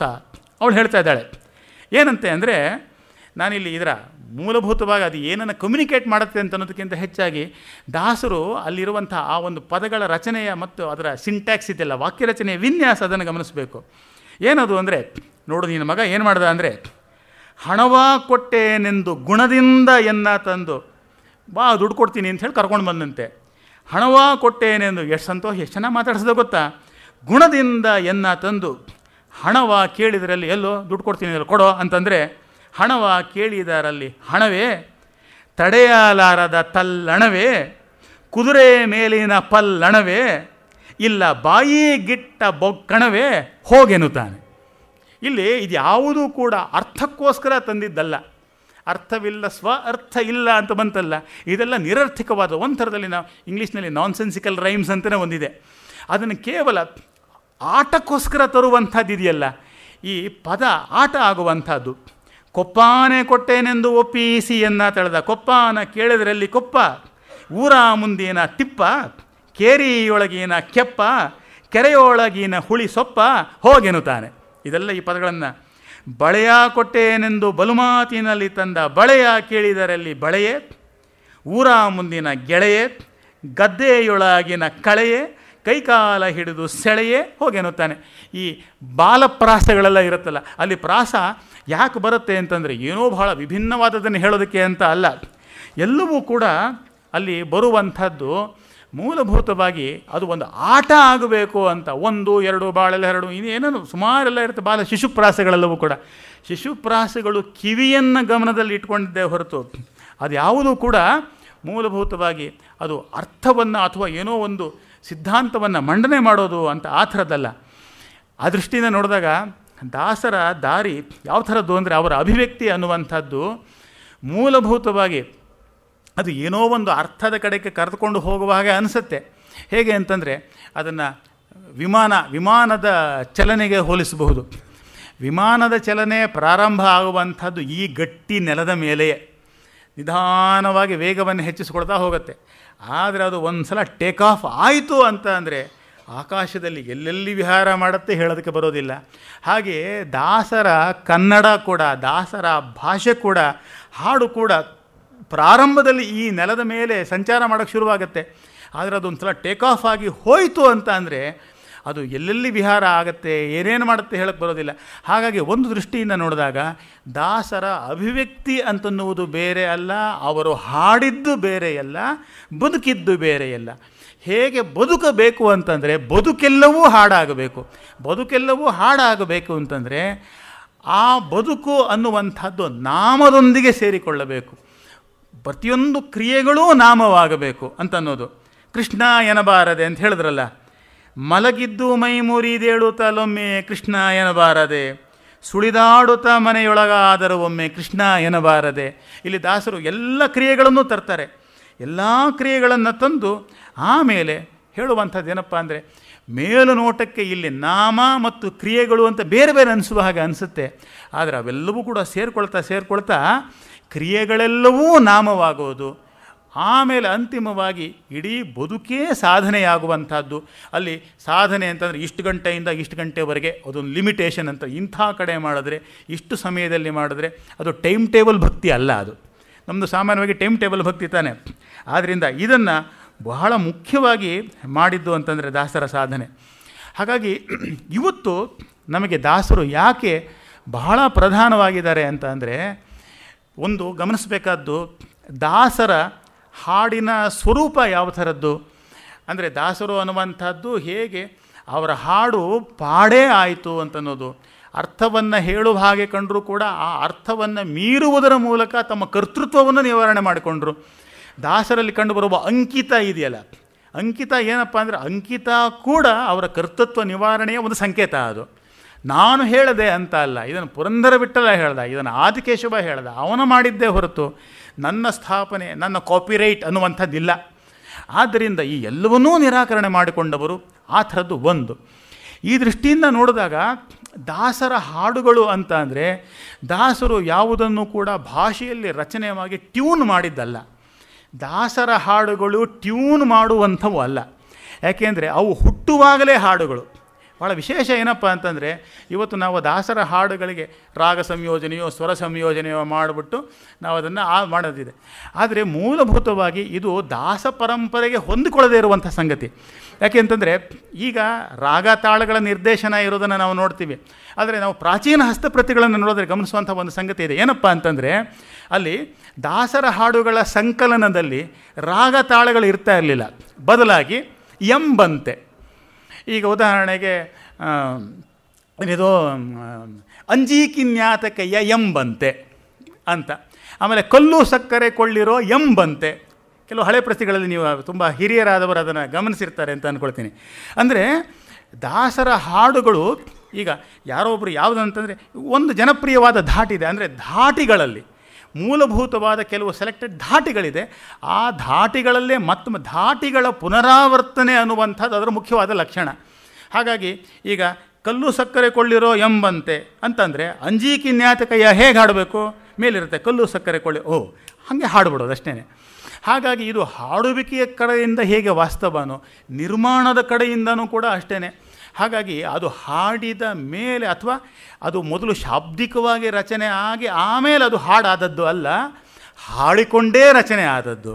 ಹೀಗಾಗಿ ನಿರ್ದಿಷ್ಟವಾದ ಧಾಟಿಗಳಲ್ಲಿ ರಚನೆ ಆಗಿದ್ದೇ ಹೊರತು ಟ್ಯೂನಿಂಗ್ ಅನ್ನುವಂಥ ಒಂದು ಪ್ರಕ್ರಿಯೆ ಇದೆಯಲ್ಲ, ಸಂಯೋಜನೆಯ ಪ್ರಕ್ರಿಯೆ, ಅದು ದಾಸರ ಹಾಡುಗಳಿಗೆ ಮತ್ತು ಹಾಗೆ ಟ್ಯೂನ್ ಮಾಡುವಂಥದ್ದು ಇದೆಯಲ್ಲ, ಅದು ದಾಸರ ಹಾಡುಗಳ ಮೂಲಭೂತವಾದ ಮನೋಧರ್ಮಕ್ಕೆ ಹೊಂದುವಂಥದ್ದು ಕೂಡ ಅಲ್ಲ ಅಂತನ್ನೋದು. ಯಾರೊಬ್ಬರು ಭಾಳ ತುಂಬ ತಿಳಿದವರು ಹೇಳ್ತಾ ಇದ್ದರು, ನಾವು ದಾಸರ ಹಾಡುಗಳಿಗೆ ಟ್ಯೂನ್ ಮಾಡುವುದಲ್ಲ, ಬದಲಾಗಿ ನಾವು ದಾಸರಿಗೆ ಟ್ಯೂನ್ ಆಗಬೇಕು ಅಂತ. ಇವತ್ತು ಏನಾಗ್ತಾ ಇದೆ ಅಂತಂದರೆ ನಾವು ನೋಡುವಂಥದ್ದು. ಯಾಕೆಂದರೆ ಆಮೇಲೆ ಬಹಳ ಒಂದು ವಿಶೇಷವಾದ ಏನಪ್ಪ ಅಂತಂದರೆ ಅದು ಒಂದು. ಆಮೇಲೆ ಎರಡನೇದು ಬಹಳ ಮುಖ್ಯವಾಗಿ, ದಾಸರ ಹಾಡುಗಳು ಅದು ವೇದಿಕೆಯ ಕಚೇರಿಯ ಧಾಟಿಯದ್ದು ಕೂಡ ಅಲ್ಲ. ವೇದಿಕೆಯಲ್ಲಿ ಶ್ರೋತೃಗಳೆಲ್ಲ ಕೂತಾಗ ನಾನು ಹಾಡ್ತೇನೆ ಅಂತಲ್ಲ, ಅದು ಶ್ರೋತೃಗಳ ನಡುವಿನ ಹಂಗೆ ನೋಡೋದ್ರಲ್ಲಿ ವೇದಿಕೆಯ ಮೇಲೆ ವೇದಿಕೆಯ ಕೆಳಗೆ ಅಂತ ಇಲ್ಲ, ಇಡೀ ಸಮೂಹ ಅದನ್ನು ಸ್ವೀಕಾರ ಮಾಡುವಂಥದ್ದು, ಸಮುದಾಯದ ಮಧ್ಯದಿಂದ ಅದು ರಚನೆ ಆಗಿರುವಂಥದ್ದೇ ಹೊರತು ಅದು ವೇದಿಕೆಯ ಹಾಡುಗಾರಿಕೆಯೂ ಅಲ್ಲ. ನಾವಿಲ್ಲಿ ಲಕ್ಷಣ ಸಂಗೀತದ ಒಂದು ಪದ್ಧತಿಗೂ ದಾಸರ ಹಾಡುಗಳಿಗೂ ಇರುವಂಥ ಭಾಳ ಮೂಲಭೂತವಾದ ವ್ಯತ್ಯಾಸವನ್ನು ಗಮನಿಸಬೇಕು. ಅದು ಮಾತು ಪ್ರಧಾನ ಮತ್ತು ಧಾತು ಪ್ರಧಾನ ಅನ್ನುವಂಥ ಒಂದು ವಿಂಗಡಣೆ ಇದೆಯಲ್ಲ, ಬಹಳ ಹಿಂದೆಯೇ ಪುರಂದರದಾಸರ 500ನೇ ಜನ್ಮಶತಮಾನೋತ್ಸವದ ಆರಾಧನೆಯ ಸಂದರ್ಭದಲ್ಲಿ ಭವನ್ಸ್ ಜರ್ನಲ್ನಲ್ಲಿ ಡಿ ವಿ ಗುಂಡಪ್ಪನವರು ಒಂದು ಲೇಖನ ಬರೆದರು. ಅದರ ಪ್ರತಿಯನ್ನು ಬೇಕಾದರೆ ಯಾರಾದರೂ ಆಸಕ್ತಿ ಇದ್ದರೆ ಅದನ್ನು ನೋಡೋದಕ್ಕೆ ಕೊಡ್ತೇನೆ ನಾನು. ಅಲ್ಲಿ ಅವರು ಬಹಳ ಏನಪ್ಪ ಅಂತಂದರೆ, ಇವತ್ತು ನಾವು ಏನು ಮಾಡಿದ್ದೇವೆ ಅಂತಂದರೆ ದಾಸರ ಹಾಡುಗಳನ್ನು ವೇದಿಕೆಯ ಸಂಗೀತ ಮಾಡಿಕೊಂಡಿದ್ದೇವೆ. ಅದನ್ನು ಬಹಳ ಬಲವಂತವಾಗಿ ಪುರಂದರದಾಸರನ್ನು, ಕನಕದಾಸರನ್ನು ತ್ಯಾಗರಾಜರ ಮೋಲ್ಡ್ನಲ್ಲಿ ತುರುಕ್ತಾ ಇದ್ದೇವೆ. ಹಾಗಲ್ಲ, ದಾಸರಿಗೆ ಬಹಳ ಸ್ವತಂತ್ರವಾಗಿರುವಂಥ ಬೇರೆ ಥರದ ಅಸ್ತಿತ್ವ ಇದೆ. ತ್ಯಾಗರಾಜ ಮೋಲ್ಡಿಂದ ಪುರಂದರದಾಸರನ್ನು ಹೊರಗೆ ತರುವಂಥ ಪ್ರಯತ್ನ ಇನ್ಮೇಲಾದರೂ ನಡೆಯಬೇಕು. ಆಲಾಪನೆ ಮಾಡಿ, ನೆರವಲ್ ಮಾಡಿ, ಹೀಗೆಲ್ಲ ಮಾಡಿ ಹೇಳುವಂಥದ್ದು ಇದೆಯಲ್ಲ, ಅದು ಮೂಲಭೂತವಾಗಿ ಭಜನೆ ಸಂಪ್ರದಾಯಕ್ಕೆ ಸೇರಿರುವಂಥದ್ದೇ ಹೊರತು ಅದು ಮಾತು ಪ್ರಧಾನವಾದದ್ದೇ ಹೊರತು ಈ ಧಾತುಗಳ ಪ್ರದರ್ಶನಕ್ಕೋಸ್ಕರ ದಾಸರ ಹಾಡುಗಳನ್ನು ಲಕ್ಷ್ಯವನ್ನಾಗಿ ಮಾಡಿಕೊಳ್ಳಬಾರದು ಅನ್ನುವಂಥ ಒಂದು ಮಂಡನೆಯನ್ನು 1960ನೇ ಇಸವಿಯ ಹೊತ್ತಿಗೆ ಡಿ ವಿ ಗುಂಡಪ್ಪ, ಬಹುಶಃ ಅದು ಕನ್ನಡದಲ್ಲಿ ಅನುವಾದ ಆಗಿಲ್ಲ, ಅದು ಇಂಗ್ಲೀಷ್ನಲ್ಲಿ ಬರೆದ ಲೇಖನ. ಡಿ ವಿ ಜಿಯವರು ಬಹಳ ಹಿಂದೆ ಆ ಮಾತನ್ನು ಅದು ಹೇಳಿದರು ಅಂತ ಅನ್ನೋದು. ಸೊ ಇದನ್ನು ಯಾಕೆ ಈಗ ಹೇಳ್ತಾ ಇದ್ದೀವಿ ಅಂತಂದರೆ, ಇದು ಮೂಲಭೂತವಾಗಿ ದಾಸರ ಹಾಡುಗಳ ಮಂಡನೆಯ ವಿನ್ಯಾಸ ಅಥವಾ ದಾಸರ ಹಾಡುಗಳ ಅಸ್ತಿತ್ವದ ವಿನ್ಯಾಸ. ಇವತ್ತು ಏನಾಗಿದೆ ಅಂತಂದರೆ, ನಾವು ದಾಸರ ಹಾಡುಗಳನ್ನು ಕಳ್ಕೊಳ್ತಾ ಇದ್ದೀವಿ. ಅಷ್ಟೇ ಅಲ್ಲ, ಇವತ್ತು ನಾವು ಹಾಡನ್ನೇ ಕಳ್ಕೊಳ್ತಾ ಇದ್ದೀವಿ. ಯಾಕೆ ಅಂತಂದರೆ, ಯಾವಾಗ ನಮಗೆ ಕಿವಿ ಮುಖ್ಯ ಆಗೋದಿಲ್ವೋ, ಯಾವಾಗ ನಾವು ಕಿವಿಯನ್ನು ಕಳ್ಕೊಂಡು ಬಿಡ್ತೀವೋ, ಯಾವಾಗ ನಾವು ನಿಜವಾದ ಶ್ರೋತೃ ಕೇಳುಗರು ಆಗೋದಿಲ್ವೋ, ಆಗ ನಮಗೆ ಹಾಡುಗಳು ಇಲ್ಲ. ಇವತ್ತು ನಮ್ಮ ನಡುವೆ ಇರುವ ಹಾಡುಗಳೇ ಅಂತನ್ನೋದನ್ನು ನಾವೇ ಪ್ರಶ್ನೆ ಹಾಕ್ಕೊಳ್ಬೇಕಾಗಿದೆ. ನೋಡಿ, ಮೂಲಭೂತವಾಗಿ ನಾವು ದಾಸರನ್ನು ಕಳೆದುಕೊಂಡ್ರೆ ನಮಗೆ ಸಿಗುವಂಥದ್ದು FM ಡಿವೋಷನಲ್ ಮ್ಯೂಸಿಕ್ಕು ಎಲ್ಲ ಇದೆಯಲ್ಲ. ಹೀಗಾಗಿ ಏನಪ್ಪ ಅಂತಂದರೆ, ಇವತ್ತು ಎಲ್ಲ ಹಾಡುಗಳ ಏನಂತ ಕರಿಬೋದು, ಒಂದು ಪ್ಲಾಸ್ಟಿಕೀಕರಣ ಅಂತ ಹಾಗೇನಾದ್ರು ಬಳಸೋದಾದರೆ ಎಲ್ಲವೂ, ಯಾಕೆಂದರೆ ನಮ್ಮದು ತೋರಣ ಪ್ಲಾಸ್ಟಿಕ್ಕು, ಆಮೇಲೆ ಹೂವುಗಳು ಪ್ಲಾಸ್ಟಿಕ್ಕು, ಆಮೇಲೆ ಹಣ್ಣುಗಳು ಪ್ಲಾಸ್ಟಿಕ್ಕು, ದೇವರು ಪ್ಲಾಸ್ಟಿಕ್ಕು, ಆಮೇಲೆ ಎಲ್ಲವೂ ಕೂಡ ಏನಪ್ಪ ಅಂದರೆ ಅಲ್ಲಿ ಮುಖ್ಯವಾಗಿ ದೇವರಿಗೂ ನಮಗೂ ನೇರವಾದ ಒಂದು ಸಂಬಂಧ ಇದೆಯಲ್ಲ. ಇವತ್ತು ಗಂಟೆ ಜಾಗಟೆ ಬಾರಿಸಬೇಕಾದ್ರೂ ಕೂಡ ಸ್ವಿಚ್ ಹಾಕಿದ ತಕ್ಷಣ ಢಣ್ ಢಣ್ ಢಣನ್ ಢಣನ್ ಢಣನ್ ಢಣನ್ ಢಣನ್ ಅಂತ ಹೊಡ್ಕೊಳ್ಳೋ ಅಂಥದ್ದೊಂದನ್ನು ನಿರ್ಮಾಣ ಮಾಡು. ಆದರೆ ಮೂಲಭೂತವಾಗಿ ನಾವು ದಾಸರನ್ನು ಒಪ್ಕೊಂಡಿದ್ದೇ ಆದರೆ, ಅಥವಾ ದಾಸರ ಹಾದಿಯನ್ನು ನಾವು ಕಂಡುಕೊಂಡಿದ್ದೇ ಆದರೆ, ಆಗ ನಮ್ಮ ಮುಂದೆ ತೆಗೆಯುವ ಹಾಡಿನ ಹಾದಿ ಆಗಬಹುದು, ಕಿವಿಯ ಮೂಲಕ ನಾವು ಕೇಳುವುದಕ್ಕೆ ಅಥವಾ ತೆಗೆದುಕೊಳ್ಳುವಂಥ ಸ್ವರದ ವಿನ್ಯಾಸವೇ ಆಗ್ಬೋದು, ಅದು ಬಹಳ ಮೂಲಭೂತವಾಗಿ ಬೇರೆದೇ ಆಗುತ್ತೆ. ಆದ್ದರಿಂದ ಬಹುಶಃ ಏನಾಗಿದೆ ಅಂತಂದರೆ, ಇಡೀ ಒಂದು ಜನಾಂಗ ಕೃತಕವಾಗಿ ಅಸಹಜತೆಯಿಂದ ಬದುಕುತ್ತಿರುವುದರ ಒಂದು ಸಂಕೇತ ಯಾವುದಪ್ಪ ಅಂದರೆ, ಅವರು ಎಂಥ ಹಾಡುಗಳನ್ನು ಕೇಳ್ತಾರೆ ಅಂತ ಅನ್ನೋದು. ಸೊ ಹಾಗಾಗಿ ಇವತ್ತು ಭಕ್ತಿಯ ಹೆಸರಿನಲ್ಲಿ, ದೇವರ ಹೆಸರಿನಲ್ಲಿ, ಧರ್ಮದ ಹೆಸರಿನಲ್ಲಿ ಟ್ಯೂನ್ಗಳು, ಇನ್ನೊಂದು ಮತ್ತೊಂದು, ಹೀಗೆಲ್ಲ ಆಗಿರುವಂಥದ್ದು ಎಷ್ಟೆಲ್ಲ ಆಗಿದೆ ಅಂತ ಅಂದರೆ, ಬಹುಶಃ ನಮ್ಮ ದಾಸರು ಯಾವುದನ್ನು ಕಲಿ ಅಂತ ಕರೀತಾ ಇದ್ರು ಅದನ್ನು ಇದೆ ಅಂತ ಹೇಳ್ಬೋದು, ನನಗೆ ಗೊತ್ತಿಲ್ಲ. ಆ ದೃಷ್ಟಿಯಿಂದ ಇವತ್ತು ಮತ್ತೆ ನಾವು ದಾಸರ ಹಾದಿಯನ್ನು ಕಂಡುಕೊಳ್ಳೋದು ಅಂತಂದರೆ, ದಾಸರು ಯಾವ ಹಾದಿಯನ್ನು ಹಿಡಿದ್ರು ಅದನ್ನು ಮಾತ್ರ ಅಲ್ಲ, ಆ ಹಾದಿಯನ್ನು ಕಂಡುಕೊಳ್ಳೋದು ಅಂದರೆ ನಾವು ಮತ್ತೆ ಸಹಜವಾಗಿ ಬದುಕೋದು, ಪ್ರಾಮಾಣಿಕವಾಗಿ ಬದುಕೋದು, ನಾವು ಬದುಕುವ ದಾರಿ ಇದೆಯಲ್ಲ, ಅದನ್ನು ಕೂಡ ಕಂಡುಕೊಳ್ಳೋದು ಅಂತ. ಹೀಗಾಗಿ ಇವತ್ತು ದಾಸರ ಹಾಡುಗಳು ಕೇವಲ ಹಾಡುಗಳಲ್ಲ, ಅದು ಒಂದು ಸಂಸ್ಕೃತಿ, ಒಂದು ಪರಂಪರೆ, ಒಂದು ಜನಮಾನಸ, ನಿಜವಾಗಿ ತನ್ನ ಅಸ್ತಿತ್ವದ ಬೇರುಗಳು ಎಲ್ಲಿದೆ ಅಂತ ಹುಡುಕುವ ಒಂದು ಮಾರ್ಗನೂ ಕೂಡ ಹೌದು. ಆದ್ದರಿಂದ ಇವತ್ತು ದಾಸರ ಹಾಡುಗಳು ಕೇವಲ ಯಾವುದೋ ಒಂದು ಪರ್ಫಾರ್ಮೆನ್ಸ್ ಅಲ್ಲ, ಅದು ಅದರ ಮೂಲಕವಾಗಿ ನಮ್ಮ ಬದುಕಿನ, ನಮ್ಮ ಆಳದ ಬೇರುಗಳ ಶೋಧನೆ ಕೂಡ ಆಗಬೇಕಾಗಿದೆ. ಹಾಗೆ ಆದಾಗ ಮಾತ್ರ ನಿಜವಾದ ದಾಸರ ಹಾದಿಯನ್ನು ಕಂಡುಕೊಂಡಾಗ ನಾವು ನಮ್ಮ ಹಾದಿಯನ್ನೂ ಕಂಡುಕೊಳ್ಳೋದಕ್ಕೆ ಸಾಧ್ಯ. ಇಲ್ಲದೇ ಇದ್ದರೆ ಹಾಡು ಬೇರೆಯಾಗೇ ಇರುತ್ತೆ, ನಮ್ಮ ಪಾಡು ಇವಾಗ ಹೇಗಿದೆಯೋ ಹಾಗೇ ಇರುತ್ತೆ. ಈ ನಮ್ಮ ಪಾಡಿನಿಂದ ದಾಸರ ಹಾಡುಗಳು ನಮ್ಮನ್ನು ಉದ್ಧಾರ ಮಾಡಲಿ ಅಂತ ಮಾತ್ರ ನಾವು ಅಪೇಕ್ಷಿಸಬಹುದು. ಹೀಗಾಗಿ ಈ ಒಂದು ಸೀಮಿತವಾದ ಅವಧಿಯಲ್ಲಿ ದಾಸರ ಅಭಿವ್ಯಕ್ತಿಯ ಕೆಲವೊಂದು ಲಕ್ಷಣಗಳನ್ನು ನಿಮ್ಮ ಮುಂದೆ ಇಡುವಂಥ ಒಂದು ಪ್ರಯತ್ನವನ್ನು ಮಾಡಿದ್ದೇನೆ. ಹೇಗೆ ದಾಸರ ಹಾಡುಗಳಿಗೆ ಪ್ರಾರಂಭ ಮತ್ತು ಅಂತ್ಯ ಅಂತಿರೋದಿಲ್ವ, ಎಲ್ಲಿಂದ ಪ್ರಾರಂಭ ಆಗುತ್ತೋ ಎಲ್ಲ ಅಂತ್ಯ ಆಗುತ್ತೋ, ಹಾಗೆ ನೋಡಿದ್ರೆ ಸರ್ಕ್ಯುಲರ್ ಮೂಮೆಂಟ್ಗಳು ಪ್ರಾರಂಭ ಮತ್ತು ಅಂತ್ಯ ಅಂತ ಇಲ್ವಲ್ಲ. ಆದ್ದರಿಂದ ಅಲ್ಲಲ್ಲೇ ಸುತ್ತಾ ಇರುವಂಥದ್ದೇನೆ. ಲೀನಿಯರ್ ಮೂಮೆಂಟ್ಗಾದರೆ ಪ್ರಾರಂಭ ಮತ್ತು ಅಂತ್ಯ ಅಂತ ಇರುತ್ತೆ, ಇಲ್ಲಿಂದ ಪ್ರಾರಂಭ ಆಗೋದು ಇಲ್ಲಿಂದ ಮುಕ್ತಾಯ ಆಗೋದು ಅಂತ. ಒಬ್ಬರು ಮ್ಯಾಥಮೆಟಿಕ್ಸ್ ಪ್ರೊಫೆಸರ್ ಇದ್ರಂತೆ, ಅವ್ರ ಹತ್ರ ಒಂದು ಹಳೆಯ ಕಾರಿತ್ತಂತೆ. ಇನ್ನೇನು ಭಾಳ ಅದನ್ನು ಗುಜರಿಗೆ ಹಾಕಬೇಕು, ಅದರಲ್ಲಿ ಹಾರ್ನೊಂದು ಬಿಟ್ಟು ಇನ್ನೆಲ್ಲ ಭಾಗನೂ ಶಬ್ದ ಮಾಡ್ತಾ ಇತ್ತಂತೆ. ಅಂಥವ್ರನ್ನು ಅವರ ಶಿಷ್ಯರು ಕೇಳಿದ್ರಂತೆ, ಏನು ಪ್ರೊಫೆಸರ್ ಇಂಥ ಕಾರನ್ನು ಯಾಕೆ ಇಟ್ಕೊಂಡಿದ್ದೀರಿ? ಅವರು ಮ್ಯಾಥಮೆಟಿಕ್ಸ್ ಪ್ರೊಫೆಸರ್ ಅಂತಂದಾಗ, ಪರವಾಗಿಲ್ಲ, ಇದು ಕಾರ್ ಹೇಗೆ ಇದ್ರೂ ಕೂಡ it takes me from x to y ಅಂತ ಹೇಳ್ತಾ ಇದ್ರಂತೆ. ಸೊ ಹಾಗಾಗಿ ಅದೊಂದು ಲೀನಿಯರ್ ಮೂಮೆಂಟ್, ಆ ಥರದ ಉದ್ದೇಶ. ಆದರೆ ದಾಸರ ಹಾಡುಗಳೇನಪ್ಪ ಅಂತಂದರೆ ಮೂಲಭೂತವಾಗಿ ಕುಣಿತ, ನರ್ತನ, ಹಾಡು ಅಂತ ಅನ್ನೋದು ಇದೆಯಲ್ಲ, ಆ ಒಂದು ಬಗೆಯಲ್ಲಿ ನಮ್ಮ ಮೂಲವನ್ನು ಕಂಡುಕೊಳ್ಳೋದಕ್ಕೆ ಬೇಕಾಗಿರುವಂಥ ಒಂದು ಸಾಧನ. ಆದ್ದರಿಂದ ದಾಸರಿಗೆ ನಾವು ಮುಖಾಮುಖಿಯಾಗೋದು ಅಂತಂದರೆ ನಮ್ಮ ನೈಜತೆಗೆ ನಾವು ಮುಖಾಮುಖಿಯಾಗೋದು, ನಮ್ಮ ಅಸಹಜತೆಗಳನ್ನು ನಾವು ಮತ್ತೆ ಕಂಡುಕೊಳ್ಳೋದು ಅಂತ ಕೂಡ ಅರ್ಥ. ಆ ಕಡೆಗೆ ನಮ್ಮ ದಾಸರು ನಮ್ಮನ್ನು ಕರೆದುಕೊಂಡು ಹೋಗಲಿ ಅಂತ ಹೇಳಿ ಈ ಇಡೀ ಕೆಲವು ಮಾತುಗಳನ್ನು ಪೀಠಿಕಾಪ್ರಾಯವಾಗಿ ಮಾತ್ರ ಹೇಳಿದ್ದೇನೆ. ಇಂಥ ಮಾತುಗಳನ್ನು ಹೀಗೆ ಆಡುವುದಕ್ಕೆ ಅವಕಾಶ ಮಾಡಿಕೊಟ್ಟ ಮತ್ತು ಕಿವಿದೆರೆದು ಕೇಳಿದ್ದೀರಾ ನೀವು, ನಿಮಗೂ ಕೂಡ ನಾನು ಹೃತ್ಪೂರ್ವಕ ಧನ್ಯವಾದಗಳನ್ನು ಹೇಳ್ತೇನೆ. ನಮಸ್ಕಾರ. ಇದುವರೆಗೂ ನಮ್ಮ ಬುದ್ಧಿ ಮತ್ತು ಭಾವನೆಗೆ ಎರಡೂ ಸಮನ್ವಯ ತರುವ ರೀತಿಯಲ್ಲಿ ವಿಚಾರ ಪ್ರತಿಪಾದನೆ ಕೇಳಿದ್ದೇವೆ. ರಾಮಕೃಷ್ಣ ಮಠದ ಹಿರಿಯ ಸಂತರಲ್ಲೊಬ್ಬರಲ್ಲಿ ನನ್ನ ಪ್ರಶ್ನೆ ಇತ್ತು.